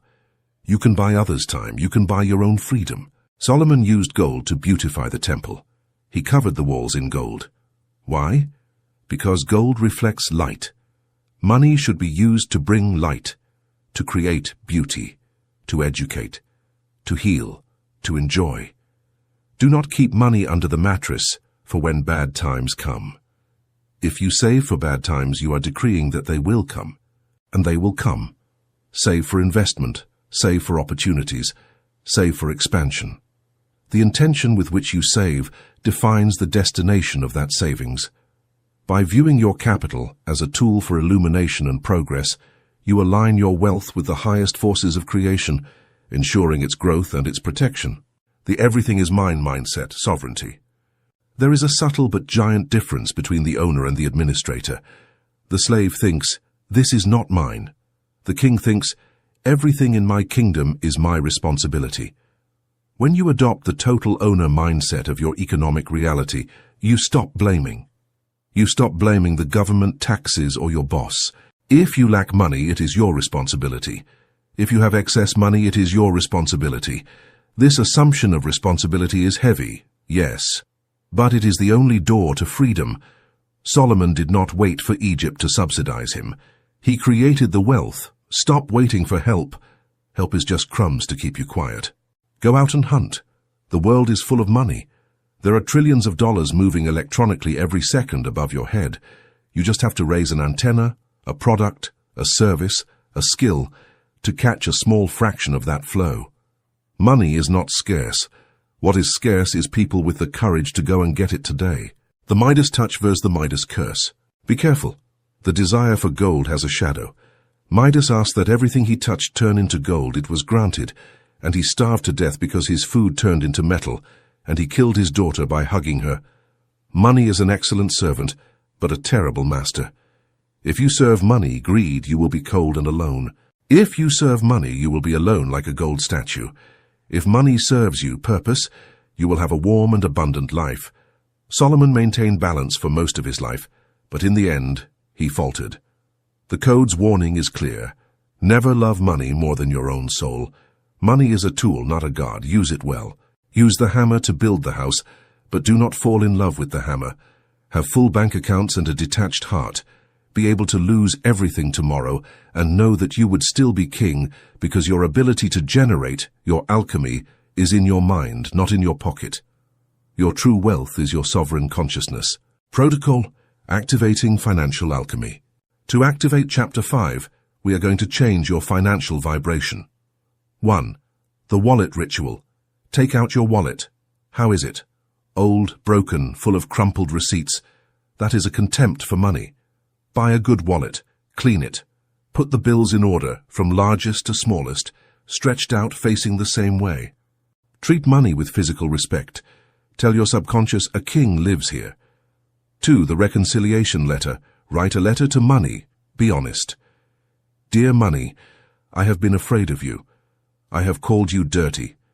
I have blamed you for my misfortunes. I am sorry. I forgive you and I forgive myself. You are welcome now. Burn the letter and feel the poverty contract break. 3. Personal tithe. Before paying the landlord, the utility bill, or Netflix, pay yourself. Separate 10% of everything you earn. Automatically. That money is not to be touched. It is to invest or to generate a money magnet. Watching that account grow gives you security. 4. Raise your prices. Value. If you sell something or work for yourself, raise your prices by 10% tomorrow. If you work for someone else, start planning how to ask for a raise based on the value you contribute, not your need. The world values you exactly as you value yourself. If you sell cheap, they buy you cheap. Chapter 6. The Queen of Sheba, the Magnetic Principle. Jerusalem trembles. The ground vibrates under the hooves of 1,000 camels. The air is filled with exotic scents that the Hebrews have never smelled, spices from Arabia, incense from Yemen, perfumes from Ethiopia. An endless caravan crosses the city gates.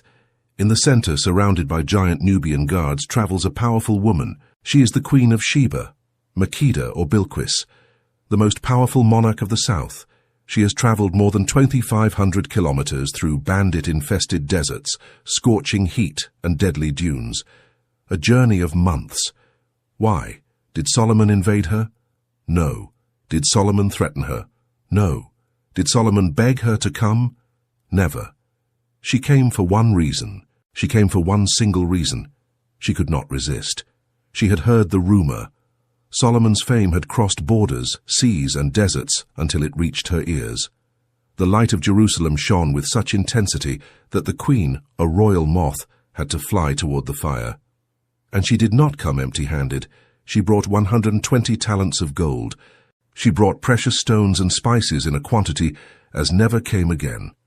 This biblical scene hides the most potent commercial and seductive secret of the code, the magnetic principle.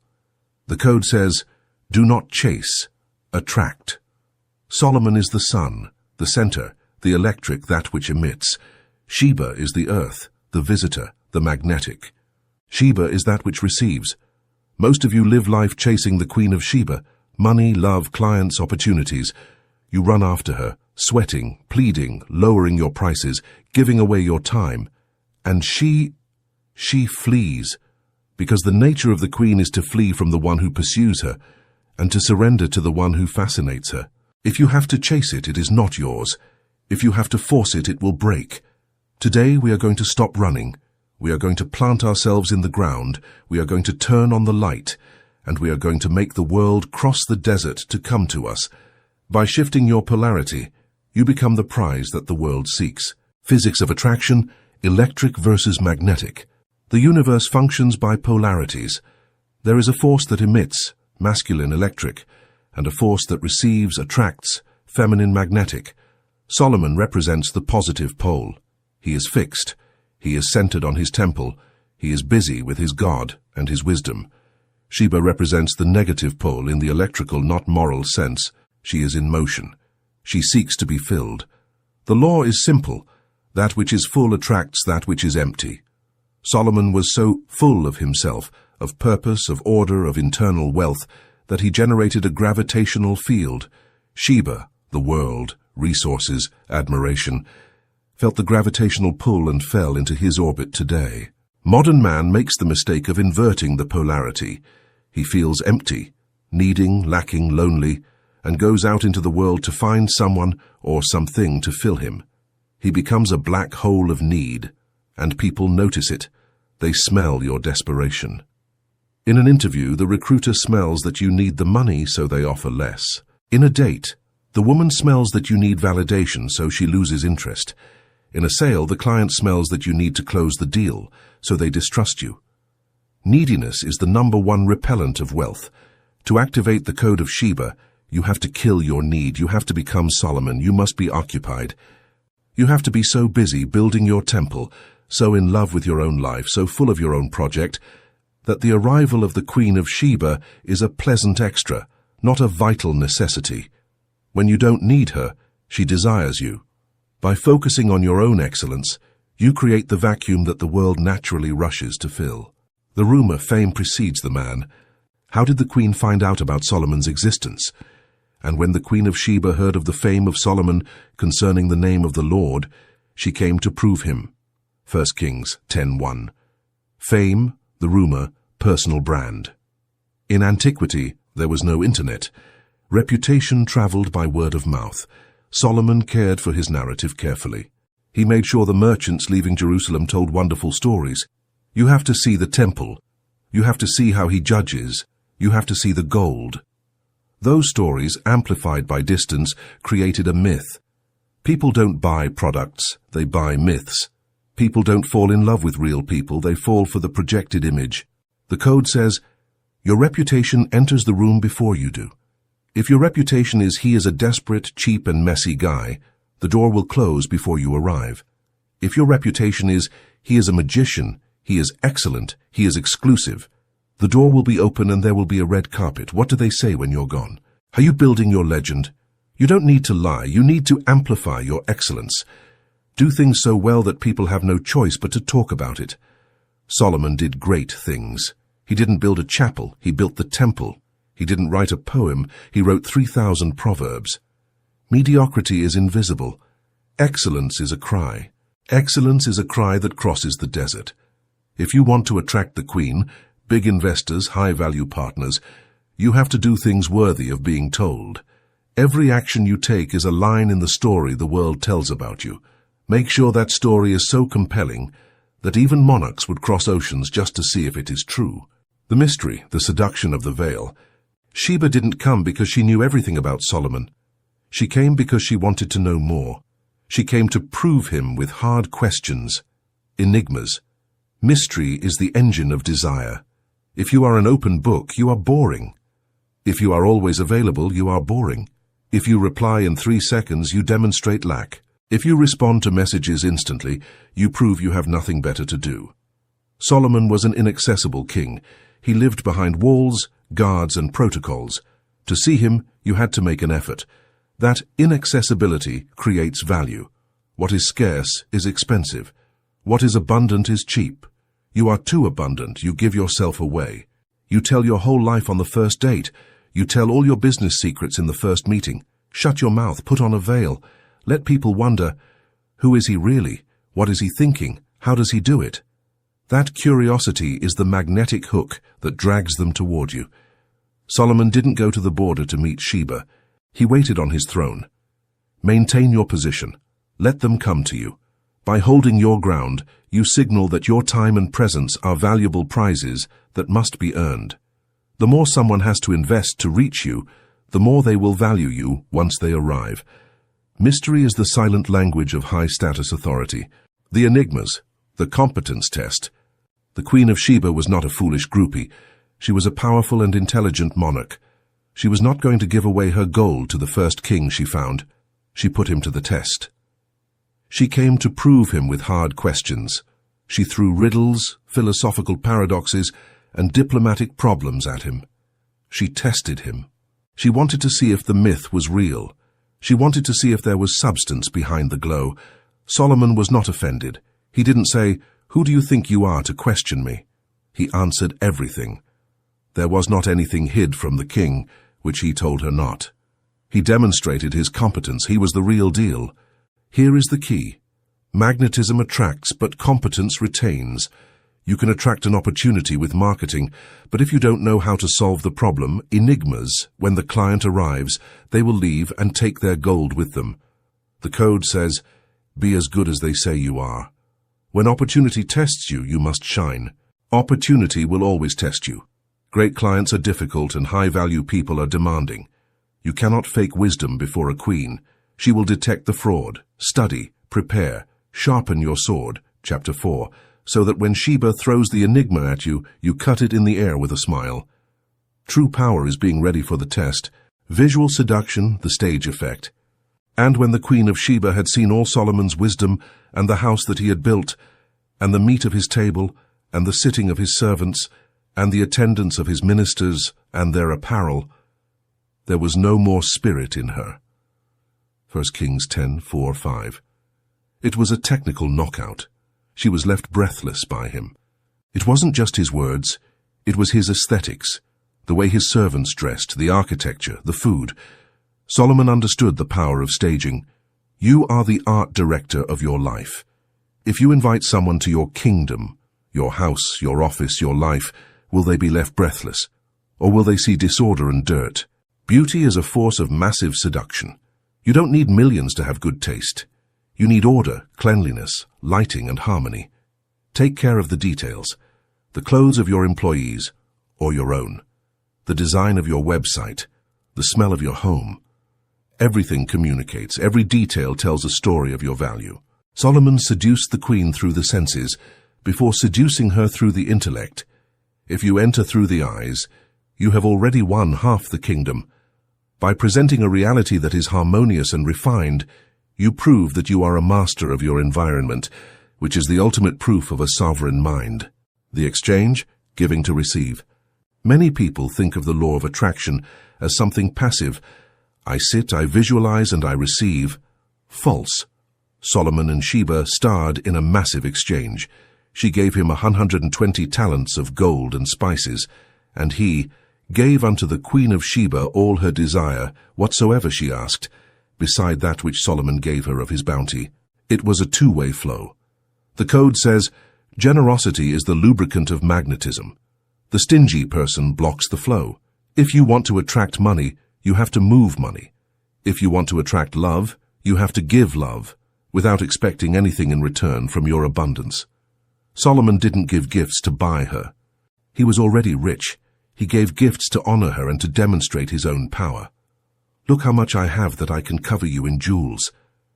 When you give from abundance, you signal to the universe and to the other person that you are not afraid to lose, that your source is infinite, and that is incredibly sexy and magnetic. Rich people want to do business with generous people, not with people who count pennies.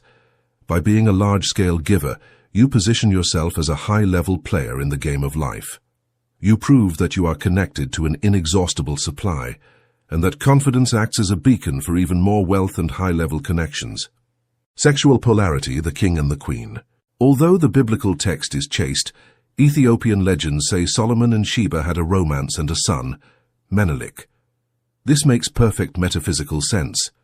The encounter between the maximum masculine and the maximum feminine generates life. To have magnetism, you have to inhabit your pole. You must embrace your true nature. If you are a man, or masculine energy in business, be direction, be purpose, be structure, be penetration. Do not be indecisive. Do not be soft. Do not ask for permission. If you are a woman, or feminine energy in attraction, be reception, be intuition, be beauty, be flow. Do not be rigid. Do not chase. Be the flower, not the bee. The problem today is that everyone is in the middle, lukewarm. Men who don't lead and women who don't trust. Solomon led. Sheba trusted. She traveled toward him. The spark flew. If you want to attract, polarize. Define who you are. Nothing kills magnetism more than ambiguity. Be a king or be a queen, but don't be a confused commoner. The secret of non-resistance, letting go. At the end of the story, the Queen of Sheba left. So she turned and went to her own country, she and her servants. Solomon didn't lock her in a tower. He didn't beg her to stay. He let her go. This is supreme detachment. He enjoyed her presence, exchanged gifts, wisdom and love, and then he opened his hand. He was free. The one who tries to possess destroys magnetism. If you try to catch the butterfly, you kill it. If you let the butterfly fly, it will return, or others will come. Solomon knew that he was the temple. Visitors come and go. The temple remains. Your value does not depend on who stays with you. It depends on who you are. Your value depends on who you are when everyone leaves. If Sheba leaves, do not cry. Go back to your business. Go back to governing. That emotional independence is what will make Sheba return, or make her send her daughter. By being self-sufficient, you remain the center of your own gravity, unshakable by the coming and going of others. Vampirism versus the sun. There are two ways to attract. 1. As a black hole absorbing energy. I need you to love me, I need you to help me. It attracts victims and toxic saviors. 2. As a sun, radiating energy. I have heat and light to spare. It attracts planets, life, and growth. Solomon was a sun. He gave without depleting his own core. People came to him not to give him things, but to warm themselves with his wisdom. By warming themselves they flourished, and in gratitude they gave him gold. Ask yourself, do people leave your presence with more energy or less energy? Are you a battery or a charger? If you are a charger, you will never lack people or money. The world is dying of cold. The one who has fire becomes the leader. Light your internal fire, passion, purpose, joy. Do not look for people. Look for the fire. People will come to see how you burn. When your life is a radiant expression of your own divinity, you don't have to seek out the world. The world will seek out you. The flattery trap. When you are magnetic, you attract everything. You attract queens of Sheba, but you also attract flies, parasites, and flatterers. Everyone wants to be the king's friend. This is where you need the sword of chapter 4. Do not let anyone in who comes with gifts. Some gifts are Trojan horses. Be very vigilant with your inner circle. Solomon accepted Sheba because she was an equal. She had her own kingdom. She didn't need Solomon to survive. Distrust those who need you too much.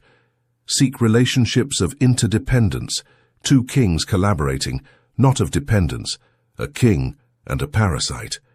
Keep your magnetism clean by filtering who enters your orbit today. Protocol the Magnet Ritual.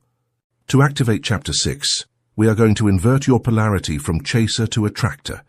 1. The Initiative Fast, 7 days. For 1 week, stop initiating. Do not text first, unless it's vital work. Do not look for plans. Do not chase. Devote all that energy to improving yourself. Train harder, dress better, read more, work on your project. Observe what happens. At first, silence, the world is used to you rowing. Then curiosity. Where is he? What is he doing? Then attraction. They will start calling you. When they ask what you were doing, say, I was busy building my empire. That is an aphrodisiac. 2. Showcase improvement. Audit your public image online. Do you look desperate or do you look successful? Eliminate bad photos, eliminate complaints, upload photos where you are doing interesting things, not boring selfies. Project a life you would want to enter. 3. Intentional mystery. Next time they ask, how's it going? Don't vomit your problems. Say, incredible, things are moving. Incredible. Very interesting things are happening that you will soon see. And smile. Leave a blank space. Force them to ask more. 4. Give value without expectation. Give a tip, a contact, or a gift to someone influential without asking for anything. Just, I thought this would help you best, and leave. This generates high status. Chapter 7. A Time for Everything, the Cosmic Rhythms. In the final years of the reign, King Solomon, now an old man with a white beard and eyes full of centuries, sits down to write his final memoirs. He is no longer the fiery young man who asked for wisdom. He is no longer the obsessive builder of the temple. He is no longer the passionate lover. Now he is the observer, the preacher. He takes his pen and writes the most famous words in human history. To everything there is a season, and a time to every purpose under the heaven. A time to be born, and a time to die. A time to plant, and a time to pluck up that which is planted. A time to kill and a time to heal, a time to destroy and a time to build. A time to weep and a time to laugh. People read this at funerals with a sad voice. They think it is a poem about resignation. They think Solomon is saying, well, that's life. Sometimes you have to suffer, just deal with it. What a gigantic mistake. Solomon is not talking about resignation. He is talking about cosmic military strategy. He is revealing the code of time. The code says, the universe is not linear, it is cyclic. The fatal error of modern man is believing that life is an upward straight line. You believe you must always be producing. You must always be growing. You must always be happy. You must always be at the top. That is a lie. And it is a dangerous lie. Nature does not work like that. If you try to harvest wheat in winter, not only do you get no wheat, but you die of cold and break the plough. If you try to sow in the scorching heat of summer without rain, the seed burns. Most of your failures are not because you are incompetent. They are because you have the wrong clock. You are trying to force a door when it's closed.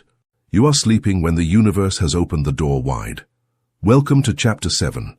Today we are going to synchronize your internal clock with the clock of the stars. We are going to learn that patience is not passivity, it is stalking. We will discover that rest is a war tactic, and we will understand why the man who knows the times is invincible. Chronos versus Kairos, the two clocks. The Greeks had two words for time, chronos, clock time, quantitative, seconds, minutes, hours. It is the slave's time, clock in at 9, out at 5. It is linear and devours life. Kairos, the time of opportunity. Qualitative, the right moment.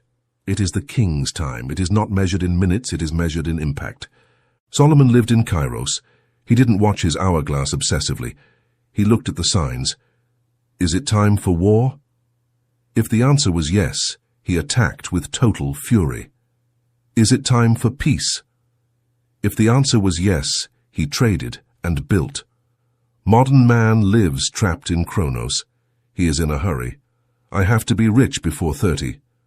I must marry by 35. That hurry disconnects you from Kairos. When you are in a hurry, you make mistakes. You force relationships that are not mature. You launch products that are not ready. You invest in markets that are falling. Hurry is a lack of faith in cycles. It is the ego screaming, I control time. Solomon says, you don't control time, you surf it. The 4 seasons of success. Your life, your businesses, and your relationships pass through 4 inevitable seasons. You cannot skip them. 1. Winter, death and planning. Everything seems dead. No sales, no partner. You feel stuck and alone. The error, panicking, trying to do things desperately to make it look like there is life. Strategy, rest and root. In winter, life does not stop, it goes underground. Roots grow. It is time to read, to study, to plan the strategy, to clean the temple. If you are in winter, do not launch anything. Do not initiate, prepare. Sharpen the axe. Winter is the womb of spring. 2. Spring, sowing and fragility. Buds begin to sprout. A new idea. A first date. The error, shouting it from the rooftops or wanting to harvest already. Strategy, protection and work. The plant is a baby. If you step on it, it dies. It is time to sow massively, but with care. Protect your ideas. Silence. Water them. Take care. Do not expect immediate results. Work with faith and patience today. 3. Summer. Aggressive growth. It is sunny. Everything grows fast. There is much energy. The error, taking a mental vacation or relaxing. Strategy, maximum intensity. When it is summer, the farmer works from sunrise to sunset. It is the time to scale the business, to do aggressive marketing, to travel, to expand. Do not sleep during harvest. 4. Autumn, harvest and pruning. The fruits are ripe, money arrives, recognition comes. The error, believing it will last forever and spending it all. Strategy, gathering and storage. Collect the profit, enjoy it. But save for the coming winter, and most importantly, prune dry branches. Cut relationships that no longer serve. Prepare to die a little. Ask yourself right now, what season are you in? If you are in winter and behave as if it was summer, spending energy like crazy, you will burn out and fail. Identify your season and act according to it. That is wisdom. By aligning your effort with the natural cycle, you multiply your results and your peace. The art of stalking active patience. The word patience has bad press. It sounds like weakness, like sitting and waiting. Change it to stalking. The lion in the savannah spends 90% of its time still, observing the gazelle. Is he lazy? No. He is in maximum tension. He is calculating distance, wind, speed. He is waiting for the kairos, the exact second the gazelle drinks. In that second, he explodes. That is Solomonic patience. It is not inaction. It is potential action. It is keeping the arrow in the bow with the string taut, waiting for the target. It is more tiring to hold the bow taut than to fire. It requires brutal mental discipline not to fire prematurely out of anxiety. Don't be premature. Many of you fire too soon. You launch the offer before warming up the client. You confess your love before creating the attraction. You sell stocks before they truly rise. You fail for being early. The king knows how to hold the tension. He holds. He holds a little more. And when the moment comes, zap! He does not hesitate. The window of opportunity. He that observeth the wind shall not sow, and he that regardeth the clouds shall not reap. Ecclesiastes 11:4. Here Solomon gives you a reality check. Waiting for the right moment does not mean waiting for everything to be perfect. There will never be a moment without risk. You will never have all the information or enough money. Kairos is a window that opens and closes fast. When the universe gives you the green light, a strong intuition, a coincidence, an offer, you have to jump. If you hesitate, the window closes. Paralysis by analysis is the death of success. Solomon says, there is a time to wait and a time to act. When it's time to act, do it with violence. Burn the ships. Commit totally. Doubt is an insult to Kairos. When you recognize the opening, your commitment must be absolute. The time for strategy is over, and the time for execution has arrived. A king does not hesitate at the threshold of his triumph. He steps through with the full weight of his authority and his will. Their time to kill, knowing how to close. Her time to kill and a time to heal. This sounds harsh, but it is necessary. There are projects that must die. There are relationships that must die. There are versions of yourself that must die. The weak man prolongs the agony. He keeps a failing business for years, just in case it recovers. He is afraid to kill. He keeps a dead and toxic marriage for the children, or comfort. He keeps incompetent employees out of pity. The Code of Solomon demands the capacity for strategic euthanasia. If the horse is dead, get off. If the tree is rotten, cut it so it doesn't infect the forest. It is not cruelty, it is efficiency. It is love for the life that works. For the new to enter, spring, the old must die, winter. If you fill your garden with dead trees, there is no room for new shoots. Make a list of what needs to die in your life. Take out the sword of chapter 4, kill it fast, mourn, and keep moving. True renewal is only possible when you are willing to let go of the ghosts of the past. The Sabbath, the technology of rest. Solomon respected the Sabbath, not just for religion but for productivity. God created the world in 6 days and rested on the 7th. Does God get tired? No, he is omnipotent. Then why did he rest? To contemplate, to seal the creation, to allow the work to set. Modern man in his arrogance thinks he can work 7 days a week. Hustle, grind, no sleep. That is stupidity. The biological and creative machine needs the void to recharge. If a bow is always taut, it loses its elastic force. You have to unstring it so it can fire far again. Rest is not doing nothing. Rest is active repair. During sleep and deep leisure, your subconscious solves problems. Solomon's best ideas didn't come in the council room. They came in the silence of the garden. You must decree times of no time, moments where the clock does not exist. If you do not respect rest, the universe will force you to rest through illness, depression, or an accident. You choose voluntary rest or forced rest. Impatience and debt. What is financial debt? It is crystallized impatience. You want the car today, but you don't have the money today. So you bring money from the future, credit, to pay for the present. You are violating time. You are robbing your future self to satisfy your present self. Solomon warned, the borrower is servant to the lender. When you go into debt for a whim, you become a slave of time. Now you have to work to pay for the past. You are no longer free to seize the kairos of the future because your future is already mortgaged. The patient man saves and invests. He buys his freedom. The impatient man goes into debt. He sells his freedom. Respect the time. Respect the gestation time of wealth. A pregnancy lasts 9 months. If you try to take it out at 4 months, you don't have a baby faster. You have a tragedy.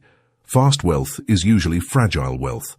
By honoring the natural duration of growth, you ensure that your empire is built on solid ground, capable of withstanding any storm. Synchronicity when the universe winks.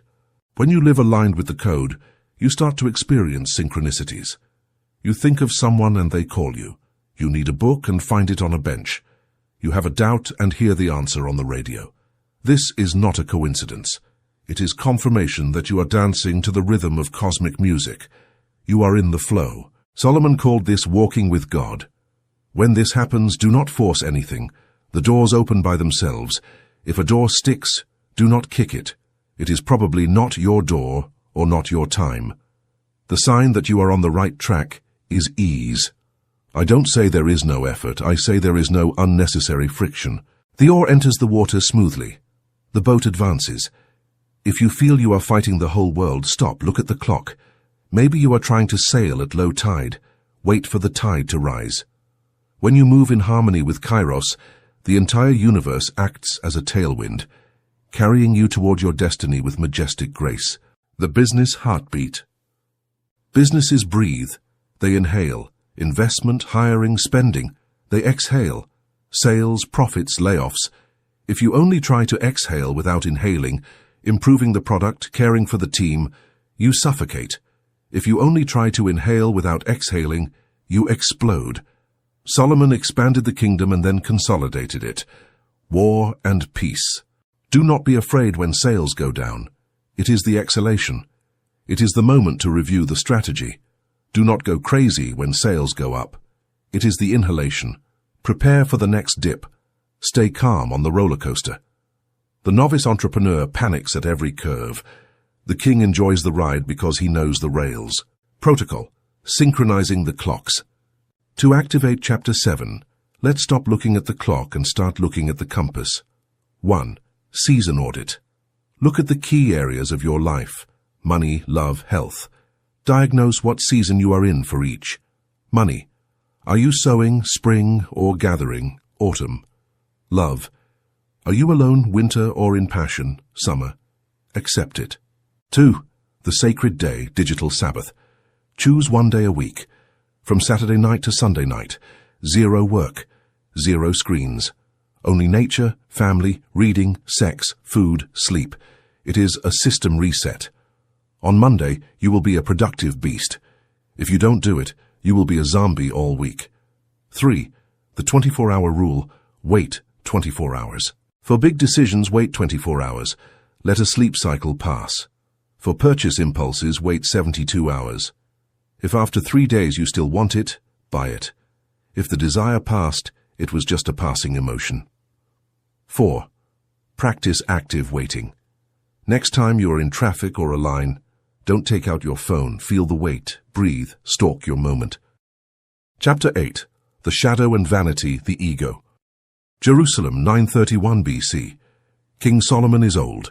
His hands, which once lifted stones and wielded the sword of justice, now tremble. His eyes, which once shone with the light of conquest and seduction, are now dull, tired, covered by a cataract of cynicism. He is the master of a dying empire. He is sitting in the most beautiful garden today. All around him are peacocks, marble fountains, trees of every known species. In his coffers are tons of gold. In his harem are 1,000 women, 700 wives and 300 concubines. He has everything, absolutely everything a human being can desire. He has tasted, possessed, and consumed. And yet he takes the papyrus and writes. He writes the most devastating sentence in universal literature. Vanity of vanities, all is vanity. Havel Havalim. What happened to him? How is it possible that the man who had the master code, the wisest and richest man, ended his days in a state of existential depression? The answer is simple and terrifying. He forgot the code. He let his shadow win. Massive success has a toxic side effect. If not handled with radioactive protection suits, it inflates the ego until it explodes.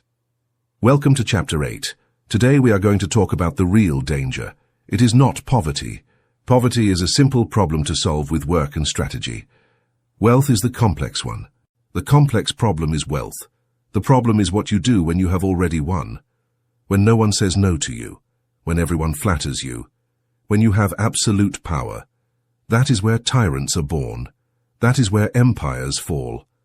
Solomon built the temple but let his ego destroy the foundations. Today we learn radical detachment. The real meaning of vanity, hevel. The translation vanity is poor. It makes us think of a woman looking in the mirror. The original Hebrew word Solomon used is hevel. It means vapor, smoke, breath, mist. Vapor of vapors, all is vapor. Solomon was not saying that life is not worth it. He was saying that life is ungraspable. It is fleeting today. Try to catch smoke with your hands. You see it, it's there, it has shape. But when you close your fist, there is nothing. The code says, the material world is real, but it is not solid. Solomon's error, and yours, is trying to find permanence in something that is impermanent by nature.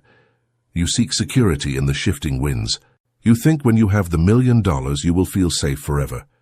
You think when you marry the perfect person, you will be happy forever. It is smoke.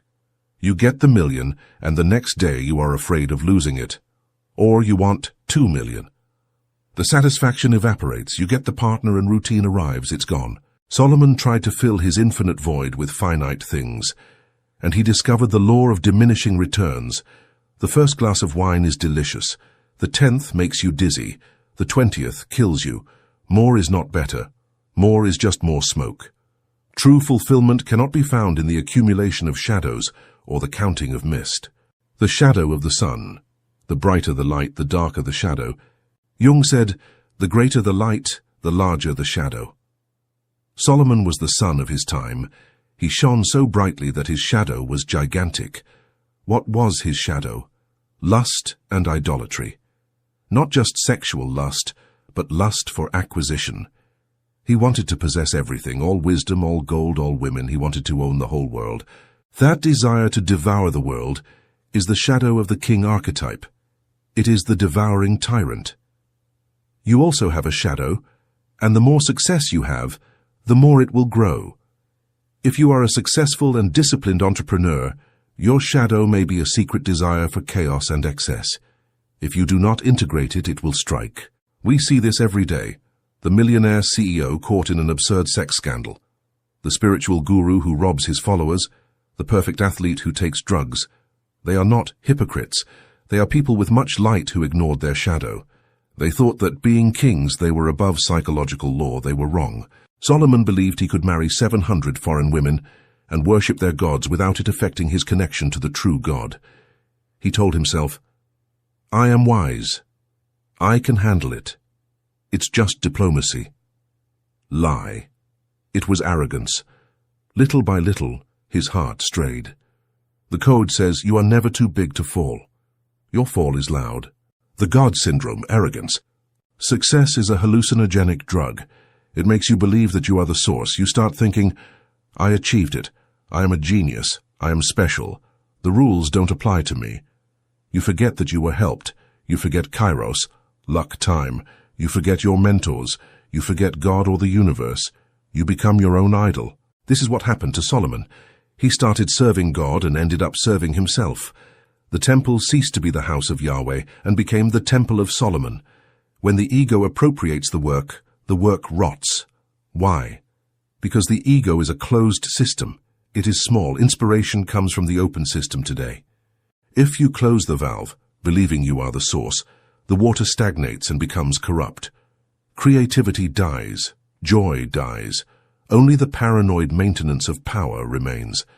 When you believe you are the creator rather than the channel, you lose the very genius that brought you to the throne in the first place. Humility is safety. The wives of pleasure, dispersion. Why 1,000 women? Is it humanly possible to love 1,000 women? No. Is it possible to satisfy them? No. Then, what for? To fill the void, and to demonstrate power. Collecting people is the lowest form of vanity. But the real problem was not the sex. It was dispersion. His energy was scattered across 1,000 faces. The Code of Solomon is based on focus, with 1,000 women whispering in his ear, asking for things, demanding temples for their gods. Solomon lost the silence. He lost his center. His energy was fragmented into 1,000 pieces. He no longer governed with clarity. He governed to please his environment and keep the peace. He became a weak politician, not a wise king. You don't have 1,000 wives, but you have 1,000 distractions. You have Netflix, Instagram, pornography, alcohol, video games, compulsive shopping. They are your concubines. They steal your vital energy, jing. They fragment you. They make you feel full for a moment. Dopamine pleasure leaves you empty the next second. Post-consumption depression. The king who gives himself to pleasure without limits becomes a slave to his senses. And a slave cannot wear the crown. To reclaim your kingdom, you must reclaim your focus and drive the concubines of distraction out of your inner sanctuary. The golden prison, the fear of losing. Solomon writes in Ecclesiastes 5:12, "The sleep of a laboring man is sweet, but the abundance of the rich will not suffer him to sleep." This is the great irony. You fight to have money to be at peace, and when you have much money, you lose your peace. Now you have something to lose. You are a target for the world. Now you fear thieves, scammers, stock market crashes, revolutions, false friends. You become paranoid. You build higher walls. You hire security. You distrust everyone, even your children. The gold, which was supposed to be your servant, becomes your jailer. You live guarding the treasure. You are a prisoner of your own success. Solomon realized that possessing things carries the burden of maintaining them. I looked on all the works that my hands had wrought, and behold, all was vanity and vexation of spirit. What is the solution? To be poor? No, poverty is not the solution. The solution is the steward. You must change your identity. Stop being the owner and be the manager. If you are the owner, loss hurts your soul. If you are the manager, you understand that the goods are not yours. They belong to the kingdom. Your job is to care for them while they are there. If they go, you have lost nothing of yours because you came naked and will leave naked. Memento mori, the skull at the banquet. To cure his vanity, Solomon had to look the only absolute truth in the face, death. One thing befalleth the wise man and the fool, they both die. This seems depressing, but it is the most potent liberation tool in the code. Death is the great equalizer. Knowing you will die destroys the ego, it levels the field. The ego is terrified of death because death is the end of its special story, but the spirit does not care about death. Solomon used death to regain sanity. He said, "What use is it to accumulate so much if I can't take it? What use is it to worry about others' opinions if we'll all be dust? Death is a cold clarity. When you accept your mortality, you become free. You stop doing things to impress people who are going to die, and you start doing things you enjoy here and now." Solomon concludes, "There is nothing better for a man than that he should eat and drink and make his soul enjoy good in his labor." He went back to basics. Happiness was not in the gold throne. It was in the taste of wine, in the sunset, in work well done today. Memento mori. Remember that you will die. Keep a skull on your desk. When you have a giant business problem, look at the skull. It laughs. It tells you it's not that serious. That perspective returns your peace. The law of enough. The ego never has enough. If you give it 1 million, it wants 10. If you give it 10, it wants 100. It is a bottomless pit. The only way to win the money game is to set an exit goal. You have to define what is enough for you. Enough is a paid-off house, health, and X amount per month to live free. Set your limit now. Once you get there, stop, or keep playing but change the rules. Play for fun, not for hunger. Solomon did not know how to stop. He kept accumulating chariots, horses, and gold until he violated the laws of the Torah that forbade the king from accumulating in excess. That excess created inequality and raised taxes. His greed destroyed his son's legacy. It sparked resentment that split the kingdom in two after his death. Define your enough. If you do not define it, you will be a hamster on the wheel until the day of your heart attack. True mastery is knowing when the cup is full and choosing to stop pouring before it overflows and ruins.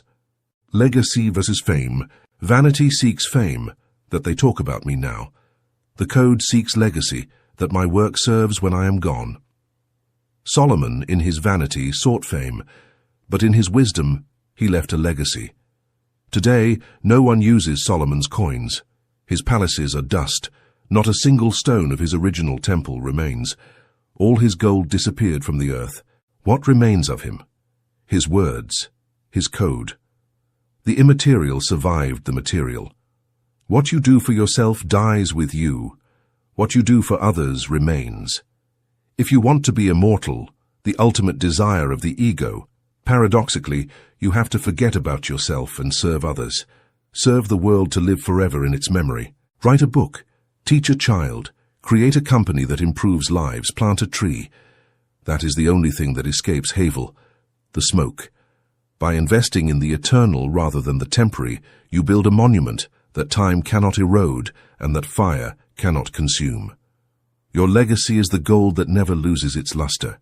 The test of Asmodeus, losing the throne. There is a fascinating Talmudic legend about Solomon's fall. It is said that the demon Asmodeus tricked Solomon. He challenged him to prove his power without the magic ring. Solomon, in his arrogance, took off the ring and gave it to him. Immediately, Asmodeus swallowed it, stretched his wings, and threw Solomon far away. Asmodeus took Solomon's appearance and sat on the throne. Solomon became a beggar. He went through synagogues saying, "I am King Kohelet," and they took him for a madman. He ate charity soup. During that time of exile, Solomon learned humility. He understood hunger. He understood his value was not in the crown. He understood that power is a loan, not a property. Eventually, he regained the ring and the throne. But he was not the same. He was a truly wise king because he had known the mud. This story is a metaphor for what life will do to you if you become arrogant. It will take the ring. It will throw you into the mud today. You will go broke. Your partner will leave you. You will fall ill. It is the universe's correction. The universe loves you too much to let you live in the lie of your ego. It will break you to save you. Do not wait for Asmodeus to throw you from the throne. Step down yourself occasionally. Practice austerity. Be human. Protocol deactivating the ego bomb. To survive success, you need to apply the antidote against vanity. 1. The ritual of memento mori. Put a reminder of death in your life. A skull wallpaper or the phrase, "This too shall pass." Go to a cemetery once a year. Walk alone. Read the headstones. People there thought they were indispensable. Relieve yourself. 2. The service. Question. Before each important action, ask yourself, do I do this to be admired, ego, or to provide value, service? If it's for admiration, it's hevel. It will give momentary pleasure and subsequent emptiness. If it's to serve, it's solid gold. It will give lasting satisfaction and build a real legacy. 3. Define your enough. Put a figure on your financial freedom. Write it down. When you arrive, celebrate and stop running. Dedicate yourself to playing, creating, or giving. Don't be the richest man in the cemetery. 4. Flattery. Diet. Move away from yes men. Seek friends who tell you the truth. Seek balance. Seek friends who keep you grounded. Friends who knew you before success. Friends who say, "Don't be an idiot, Solomon." Those are your true bodyguards. 5. Detach from something you love. Once a month, give away something you really like. Not something old. Something that hurts a bit to give. Train your detachment. Chapter 9. The 72 Names, the Contact Network. There is a forbidden book, an ancient grimoire attributed to King Solomon, known as Lemegeton Clavicula Salomonis, the Lesser Key of Solomon. The first part of this book, the Goetia, describes how the king invoked, subdued, and enclosed 72 principal spirits, often called demons or genies, in a bronze vessel, sealing it with magic. He sealed them with magical symbols and forced them to obey him. Each spirit had a rank: kings, dukes, marquises, earls, presidents. Each spirit had a specific talent. Baal granted invisibility. Paimon taught all arts and sciences. Bune brought wealth and eloquence. Phorus found lost treasures. It is a manual of powers. The superstitious mind reads this and thinks of exorcisms and sulfur smoke. The mind that knows the code reads this and sees the most sophisticated human resources and networking manual of antiquity. Solomon was not invoking ghosts. Solomon was recruiting human talent. The 72 spirits are a metaphor for his cabinet of government. They represented his network of ambassadors, generals, architects, spies, and business partners.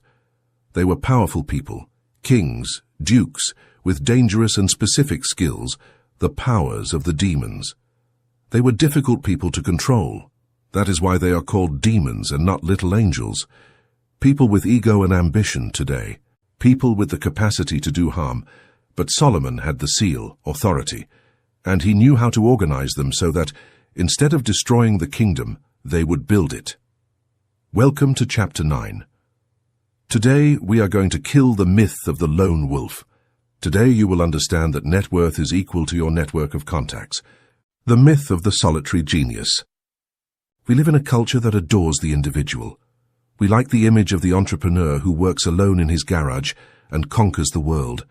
That is a lie. It is propaganda. Steve Jobs had Wozniak and hundreds of engineers. Elon Musk has thousands of the planet's most brilliant minds working for him. Solomon did not build the temple. Solomon ordered the temple to be built. If Solomon had tried to carry the stones himself, he would have died crushed in the first week, and history would have forgotten him. The code says, power is leverage. Leverage means doing more with less. Maximum leverage is OPM, other people's money, OPT, time, and OPM, other people's minds. If you only use your time and your mind, you have a ceiling. You only have 24 hours, you only have one brain. No matter how smart you are limited. But if you have 72 spirits working for you, you have 72 brains and 1,728 hours a day at your disposal. You become omniscient and omnipresent.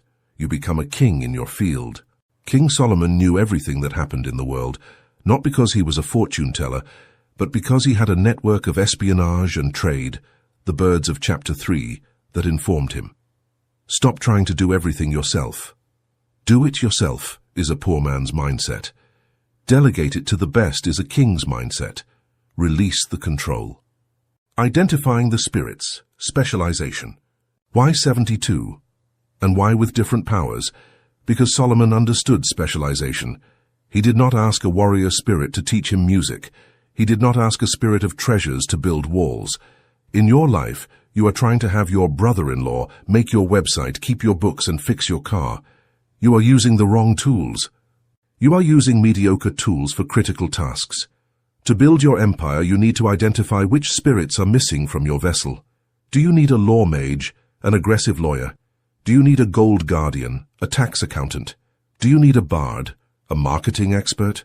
Do you need a warrior, a sales leader who fears no rejection? These professionals are demons in the good sense. They are obsessive, they are expensive, they are intense. Your job as king is not to know law, accounting, or marketing better than they do. Your job is to lead them. Your job is to have the vision, the blueprint of the temple, and to assign each spirit its place in the work. If you are the smartest person in your room, you are in the wrong room. You have to surround yourself with people who intimidate you a little because of their competence. By managing superior talent, you multiply your own capacity and ensure that every part of your temple is built by a master, rather than a jack of all trades. The pact with Hiram, the strategic alliance.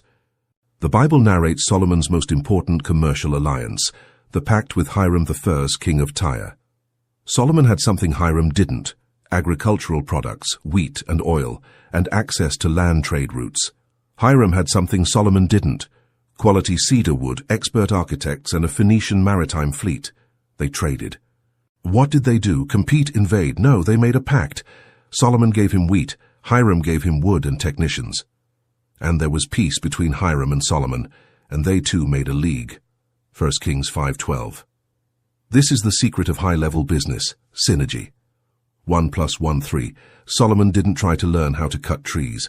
Solomon outsourced that weakness to an expert. Hiram didn't try to grow wheat on the rock of Tyre. He outsourced that weakness to Solomon. Both won. The code says, seek complementarity, not similarity. Do not partner with someone just like you. If you are creative, do not partner with another creative. you will starve with ideas. Partner with an obsessive executor of order. If you are shy but technical, partner with an extroverted salesperson. Look for the piece missing from your puzzle, not a copy of your own piece. By joining forces with those who possess what you lack, you create an unbreakable alliance that can dominate the entire market landscape. How to bind the demons, the art of negotiation. In magic, it is said that Solomon bound the demons with magic seals so they could not disobey. In the real world, how do you bind a powerful and talented person so they work for you and do not betray you? With aligned interests. That is the true magic seal. No one works for you out of charity or just for your vision. People work for their own interest. Demons, ambitious people, want things: money, recognition, power, freedom, contacts. King Solomon was a master psychologist. He knew what each neighboring king, each general, and each merchant wanted, and he gave it to them. He gave the Queen of Sheba all that she desired. He was a giver. To create a solid network, you have to become a dream facilitator. If you want the best lawyer, pay him more than anyone, or give him a case that brings world fame. If you want the best partner, offer a stake in the kingdom, not crumbs. The seal that prevents betrayal is the fact that they are better off with you than without you. If at any point they feel that being with you is a burden, the seal breaks and the demon attacks you. Loyalty is bought with mutual benefit. It is cold, but it is real. By ensuring that your success is inextricably linked to their own, you create a circle of ironclad loyalty that no competitor can ever hope to penetrate or break. The 72 Names of God, the vibrational network. In Kabbalah, there is another interpretation. The 72 names are not demons, but 72 names of God, combinations of 3 Hebrew letters, that function as codes to connect with higher energies. There is a name for prosperity, a name for protection, and a name to dissolve the ego. This teaches us spiritual networking for our lives. Your network is not just physical people. Your network is the frequencies to which you connect. Tell me who you walk with, and I will tell you who you are. If you surround yourself with 5 depressed and broken people, you will be the 6th. You are vibrating in the name of ruin. You must change your circle and your frequency. If you surround yourself with 5 ambitious, ethical, and rich people, you will be the 6th. You are vibrating in the name of expansion. People are antennas. When you enter a room full of winners, your vibration adjusts to theirs by osmosis. The Code of Solomon requires you to be a vibrational snob in your daily relationships. Protect your inner circle. Your Holy of Holies, chapter 2, with a flaming sword. Do not let just anyone in. One rotten apple spoils the basket.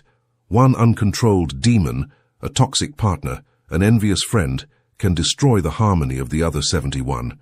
Eliminate those who lower the average and guard your resonance with fierce intent. The danger of rebellion, managing chaos. Having a powerful network is dangerous. If your generals are strong, they can give you a coup d'etat. Jeroboam, one of Solomon's most capable servants, ended up rebelling and dividing the kingdom after the king's death. Why? Because Solomon lost touch with reality and squeezed too hard. He forgot the balance of power. Managing talent requires a left hand and a right hand. If you are too soft, they eat you. If you are too tyrannical, they rebel. The Solomonic balance is respect. A king respects his dukes. He does not treat them as slaves, but as inferior nobles. Recognize their merit. Give them their glory. Acknowledge their value publicly. Napoleon said, "A soldier will fight long and hard for a bit of colored ribbon." Recognition, titles, public praise is sometimes more potent than gold for controlling the demons of the ego. Make your team feel important. If they shine, you shine more because you lead them. Do not compete with your employees or your partners. You are the conductor of the orchestra. Do not try to play the violin better than the violinist. Just make sure he plays on time. By maintaining your role as the visionary and giving others the space to be masters of their own craft, you command respect and ensure that the collective energy is always directed toward the throne. Diplomacy, the art of bloodless war. Solomon was a peaceful king. His name comes from shalom, peace, but not because he was weak. He had a fearsome army of chariots. However, he rarely used them. He preferred diplomacy. Diplomacy is the art of getting what you want, using words and connections. instead of brute force. He was a master of strategic alliances. Solomon married the daughter of the Pharaoh of Egypt. It was not for romantic love, it was a master chess move. By marrying the daughter of the neighboring superpower, he secured his southern border without firing an arrow. He used marriages and alliances to weave a safety net around Israel. He was a weaver of peace today. In modern business, this is called joint ventures. Instead of fighting your competition to the death, red ocean, ally with them or buy them. Seek the win-win. War is expensive. War destroys resources. Commercial peace multiplies resources. The code says, turn your enemies into partners. Use their hunger to your advantage. If you can make your enemy earn money with you, he will stop being your enemy. His greed will overcome his hatred. By creating a system where everyone profits from your existence, you make yourself untouchable. Your safety is guaranteed by the self-interest of those who would otherwise be your most dangerous adversaries. The connector, the central node. How do you become Solomon without being a king? Become the connector. There are people who know things, there are people who have money, there are people who have talent, but often they do not know each other. The connector is the one who says, Maria, you have to meet Juan, let's have lunch. You are the bridge. By making that connection, you create value out of nothing. If the business prospers, both will be grateful to you, they owe you one. You have increased your relational capital. Solomon was the central node of the ancient world. If you wanted to trade between Asia and Africa, you had to go through Solomon. He was the center. Position yourself in the middle. Get to know everyone. You do not need to be the expert, you need to have the expert's phone number. I don't know how to fix that, but I know the best person who does. Let me call him. That phrase is worth millions. It makes you an indispensable person in any room or any negotiation. The bronze vessel, the system. Let's go back to the metaphor. Solomon enclosed the spirits in a vessel. He did not leave them loose around the palace. The vessel represents the system or the organization. A company is a vessel.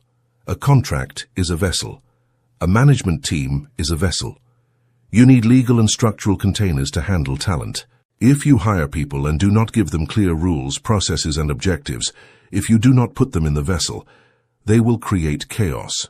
You need the invocation, the selection process, the pact, the contract, the task, clear objectives, the banishment, the ability to fire if they don't comply.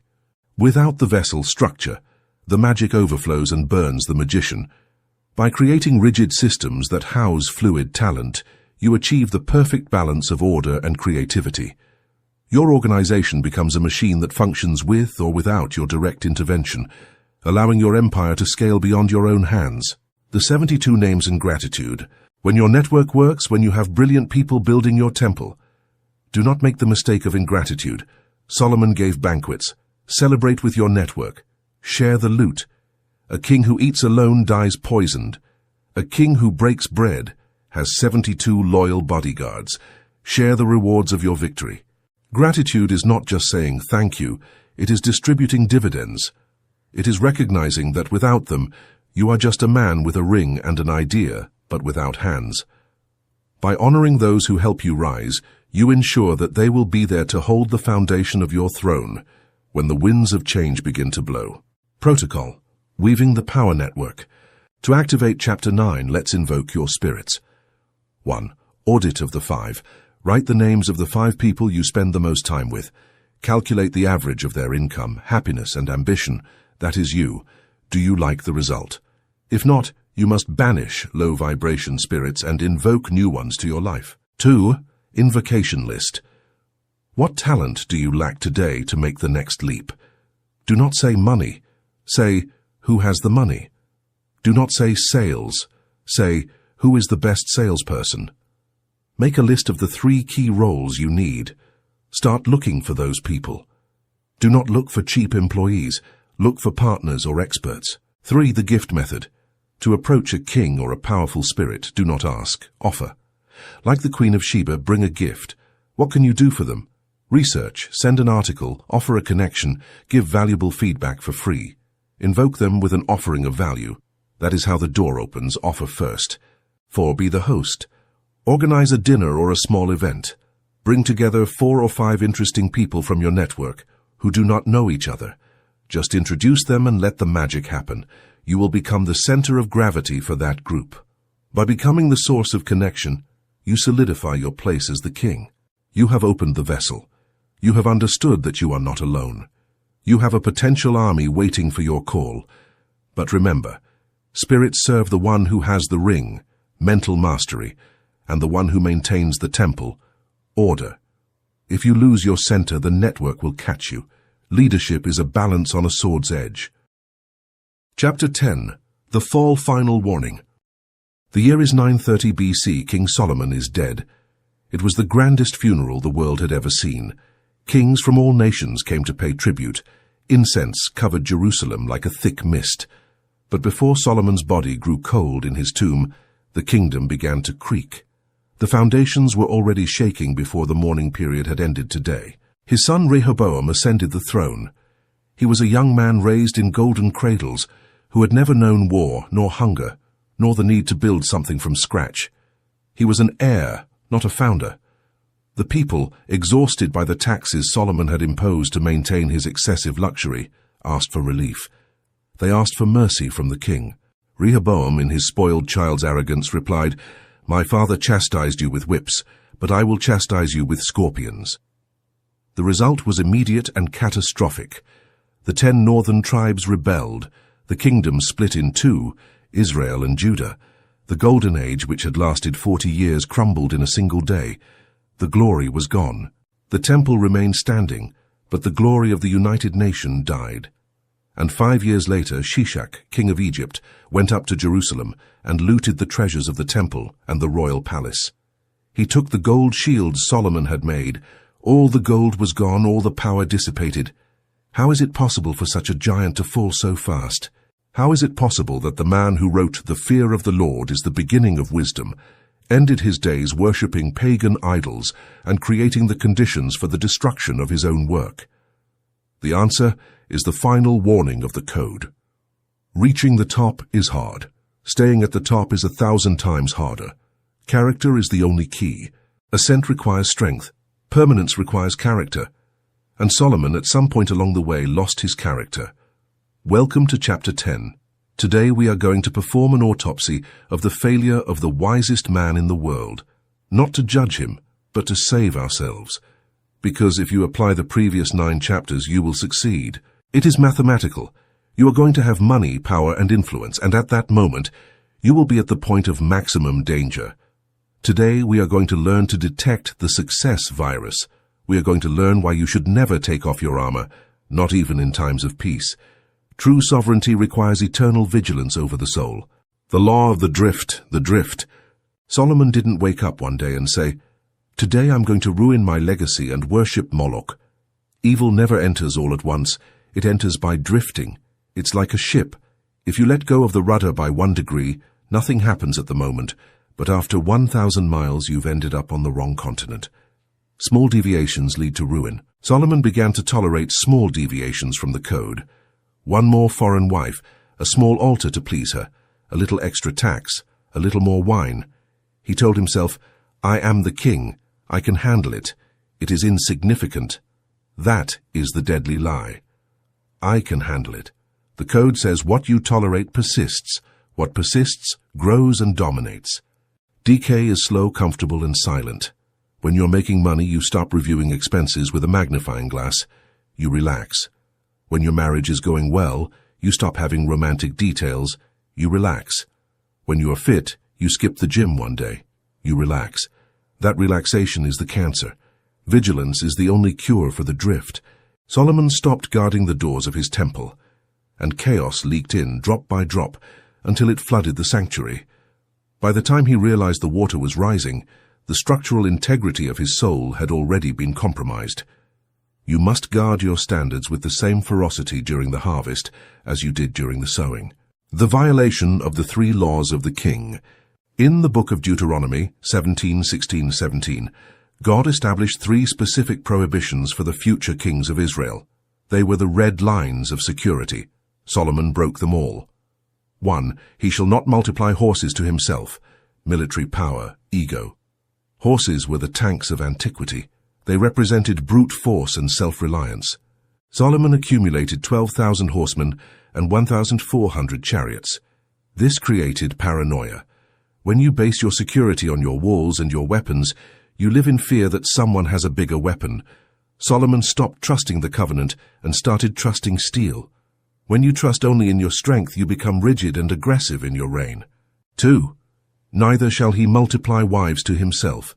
Distraction, lust. We already spoke of this, the fragmentation of the heart. Lest his heart turn away. The problem is not sex, it is influence. Whoever sleeps with you has access to your subconscious. Solomon allowed his foreign wives to bring their customs, their gods and their values. Little by little the king stopped listening to his prophets and started listening to his concubines. If you surround yourself with people who do not share your vision, only for pleasure or interest, you will end up adopting their vision. Your inner circle determines your outer reality. Protect your intimacy from those who do not honor your code. 3. Neither shall he greatly multiply to himself silver and gold. Greed, fear. Note, accumulate for himself. Solomon stopped circulating wealth, chapter 5, and started hoarding it. He made gold shields and hung them on the walls. Useless gold. Dead gold. When money stops being a service tool and becomes an idol, it possesses you. Excessive accumulation led to disconnection from the reality of the people. He swam in gold while his subjects drowned in taxes. By hoarding the flow, he created a spiritual and economic dam that eventually burst. True wealth must breathe. When you choke the currency of your kingdom out of fear, you invite the very poverty you dread. The ivory tower, the loss of empathy. This was the political error that killed his dynasty. Solomon built so much and so fast that he needed forced labor and brutal tributes. At first, the people accepted the sacrifice for the glory of the temple. But after the temple, Solomon built his own palace, which took more years and was larger than God's. He never stopped building. Then palaces for his women. Then fortresses. He never stopped. He isolated himself in his ivory tower. He no longer walked the streets. He no longer smelled the sweat of the masons. He only saw numbers on a papyrus. The code says, if you lose touch with the ground, you fall. The leader who forgets whom he serves loses his legitimacy. Solomon became a pharaoh, the same type of tyrant his ancestors had fled from. Success isolates you. You start flying in private jets, eating in exclusive restaurants, living in gated communities. You forget how much a liter of milk costs. And when you forget the reality of common people, you make stupid and cruel decisions today. Keep your feet in the mud. Do not believe your own divine legend. By staying connected to the struggles and joys of those who support your throne, you maintain the human perspective necessary to rule with justice. A king who cannot feel the heartbeat of his people is a king whose days are numbered, for he rules a world he no longer knows. The Rehoboam syndrome, the failure of succession. Here is Solomon's greatest tragedy. He was a great king, but a terrible father. He was so busy ruling the world, writing books and attending to ambassadors, that he did not educate his son, or perhaps he gave him everything too easily. There is an Arabic adage, my grandfather rode a camel, my father rode a camel, I drive a Mercedes. I drive a Mercedes, my son drives a Land Rover, his son will drive a Mercedes, his grandson will ride a camel. Hard times create strong men create good times create weak men create hard times. Solomon, a strong man, created good times. Rehoboam, a weak man, inherited those times and destroyed them. Rehoboam was a daddy's boy. Arrogant, disconnected, useless. If you build a financial empire but raise useless children, you have failed, because your empire will die with you. Solomon did not teach the code to Rehoboam. He gave him the gold but not the manual. The best legacy you can leave is not money, it is hunger and values. If you take the hunger away from your children, you castrate them. By insulating them from the friction of reality, you deprive them of the opportunity to forge their own ring of power. A dynasty is only as strong as the character of its next link. If you do not invest in the soul of your heir, your gold will only fund their downfall. The Solomon paradox, practicing what you preach. Modern psychologists have coined the term the Solomon paradox. It refers to the ability to give wise advice to others about their problems while making disastrous decisions in one's own life. Solomon saw clearly the problems of two prostitutes, neighboring kings and merchants, but he was blind to his own errors and his own ego. Why? Because the ego creates a blind spot. When you are emotionally involved, you lose perspective. Solomon stopped having counselors of truth. Chapter 4. He surrounded himself with yes-men who said yes to everything. No one dared to tell great Solomon, "Majesty, you are wrong, you are drinking too much, you are oppressive." When you eliminate criticism, you eliminate the error correction system. You become a plane flying without instruments toward the mountain. You need a jester. In medieval courts, the jester was the only one who could tell the king the truth through laughter. You need someone who doesn't depend on your money to tell you the truth. If everyone around you applauds, you are in mortal danger. You must cultivate at least one relationship where your status is irrelevant and your flaws are visible.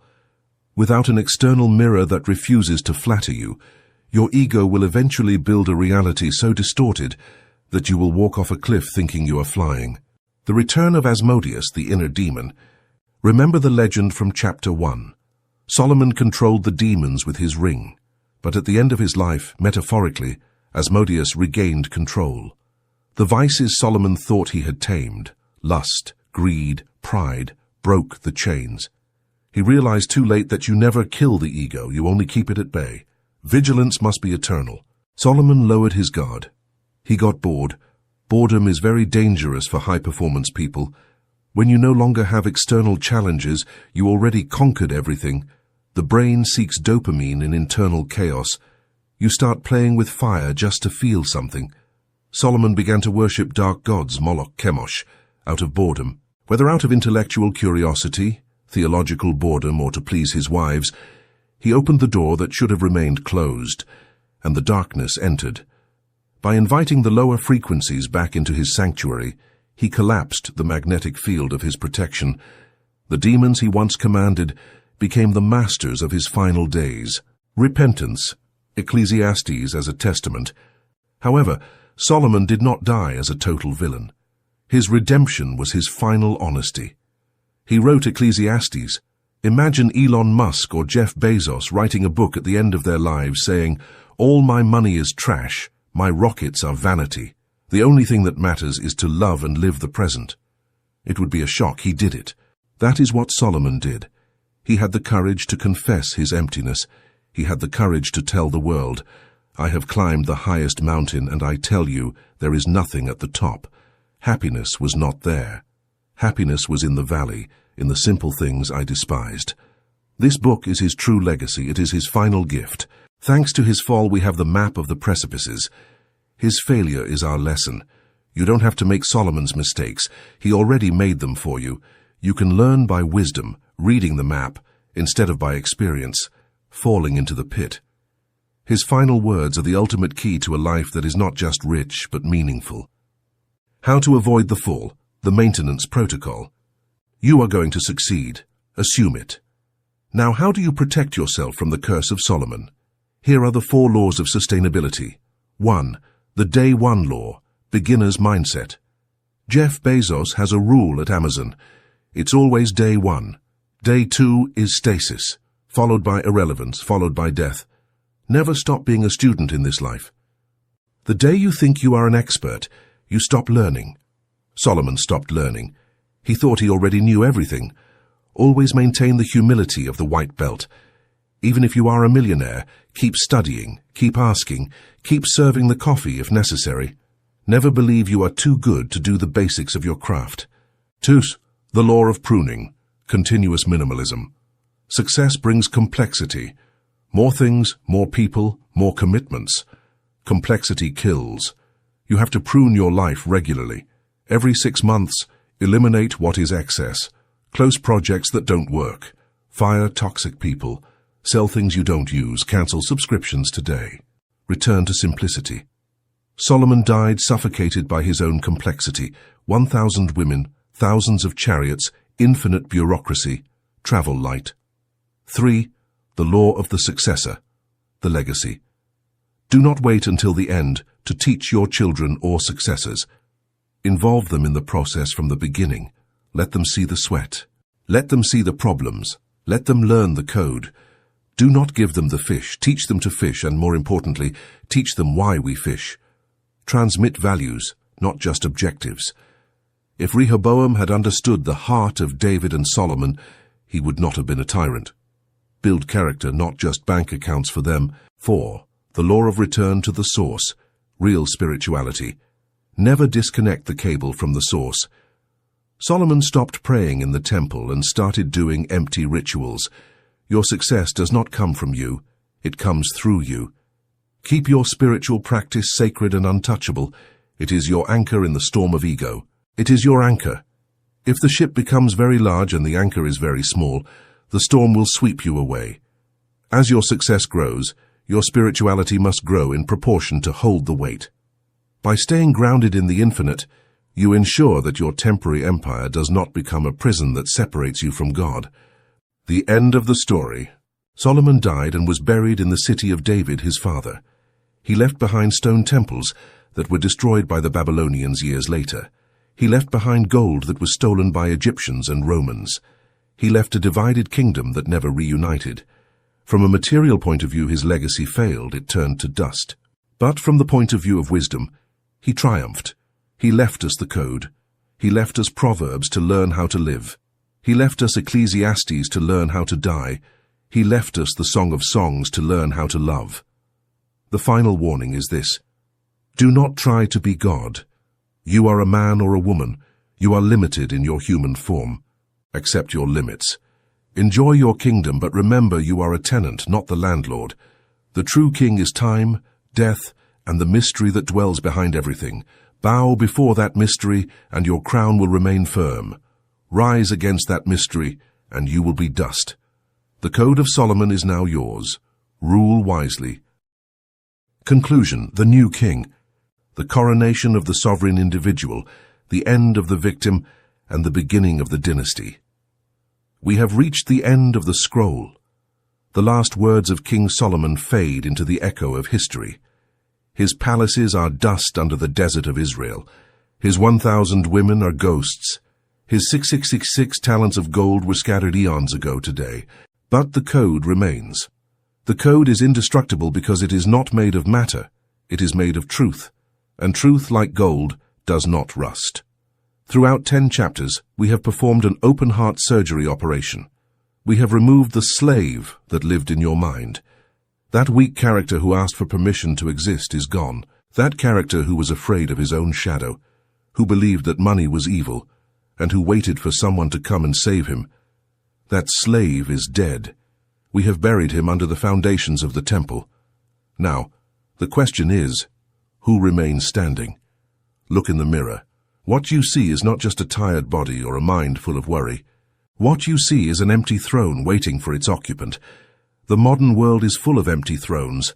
It is full of men and women who have abdicated their power, people who let the government or Netflix or their boss or their fears rule their inner kingdom. The world is in chaos because kings are missing, queens are missing.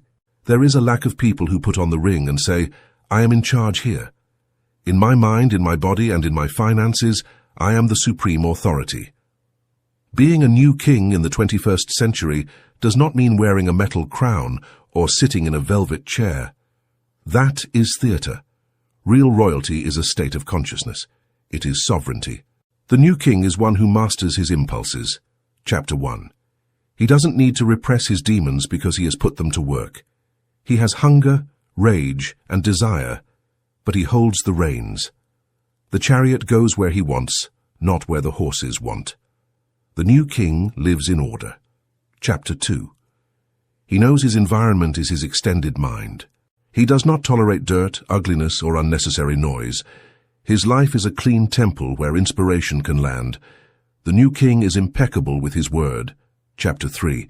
He does not complain. He does not gossip. He does not promise in vain. When he speaks, the universe listens, because it knows his voice is law.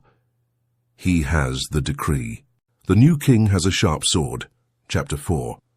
He is not a naive do-gooder. He knows how to distinguish truth from lies. He knows how to detect vampires and the envious, and he has the coldness necessary to cut off heads, metaphorically, when the integrity of his kingdom is in danger. He is the guardian of his own sacred space. The new king is an alchemist. Chapter 5. He does not chase money like a beggar. He attracts it like a magnet. He understands that gold is condensed light and uses it to expand life, not to accumulate fear. He has healed his relationship with matter. The new king is magnetic. Chapter 6. He does not run after anyone in this world. He has become a sun so bright that opportunities, the Queen of Sheba, cross deserts to find him. The new king knows the times. Chapter 7. He is not in a hurry, but he does not sleep either. He knows when it is winter and when it is summer. He knows how to stalk. He knows how to wait. And he knows when to strike with precision. The new king watches his shadow. Chapter 8. He knows he is mortal. He knows that all is vanity, and that humility protects him from the madness of grandeur. He has a skull on his table to remind him to live today. The new king is not alone. Chapter 9. He has woven a network of alliances. He has generals, mages, and counselors. He knows his power is multiplied by the quality of the people around him. And above all, the new king has learned from the fall. Chapter 10. He knows that success is dangerous. He knows he must always stay alert. He knows that the day he stops growing, he will start to die. You are that king. You are that queen. You are sovereign. Not in the future. Not when you have $1 million. Now.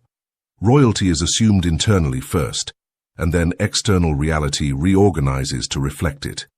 Do not wait for the world to crown you. The world never crowns anyone. The world only obeys the one who has already crowned themselves. Step into your authority this very moment. I know it is scary. Absolute freedom causes vertigo. It is more comfortable to be a slave. The slave has no responsibility. If things go wrong, it is the master's fault. But the king is responsible for everything. If it rains, it is his problem.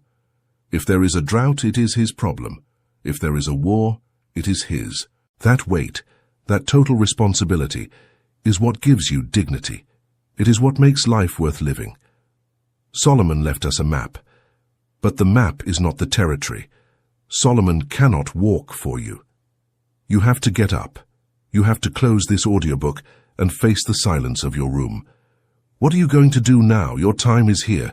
Are you going back to your life as a subject, distracted, poor and afraid? Or are you going to start laying bricks? You don't need to build a stone temple in Jerusalem. Your temple is your legacy. Your temple is your company. Your temple is your family. Your temple is your work of art. Your temple is your own perfected soul. The world is waiting. The world is broken, confused, and dark. People wander like sheep without a shepherd, desperately looking for someone who has order, who has direction, who has light. They are looking for a king. They are looking for you. Not so you can oppress them, but so you can elevate them. Show them the way. Show them what is possible when a human being connects heaven with earth. Do not fail us. Do not fail yourself. You have the code. You have the tools. You have the lineage. The blood of the builders runs through your veins. The breath of God is in your mouth. King Solomon is dead. Long live the new king. Long live the new queen. Get up, put on the ring, and start to reign. It is done.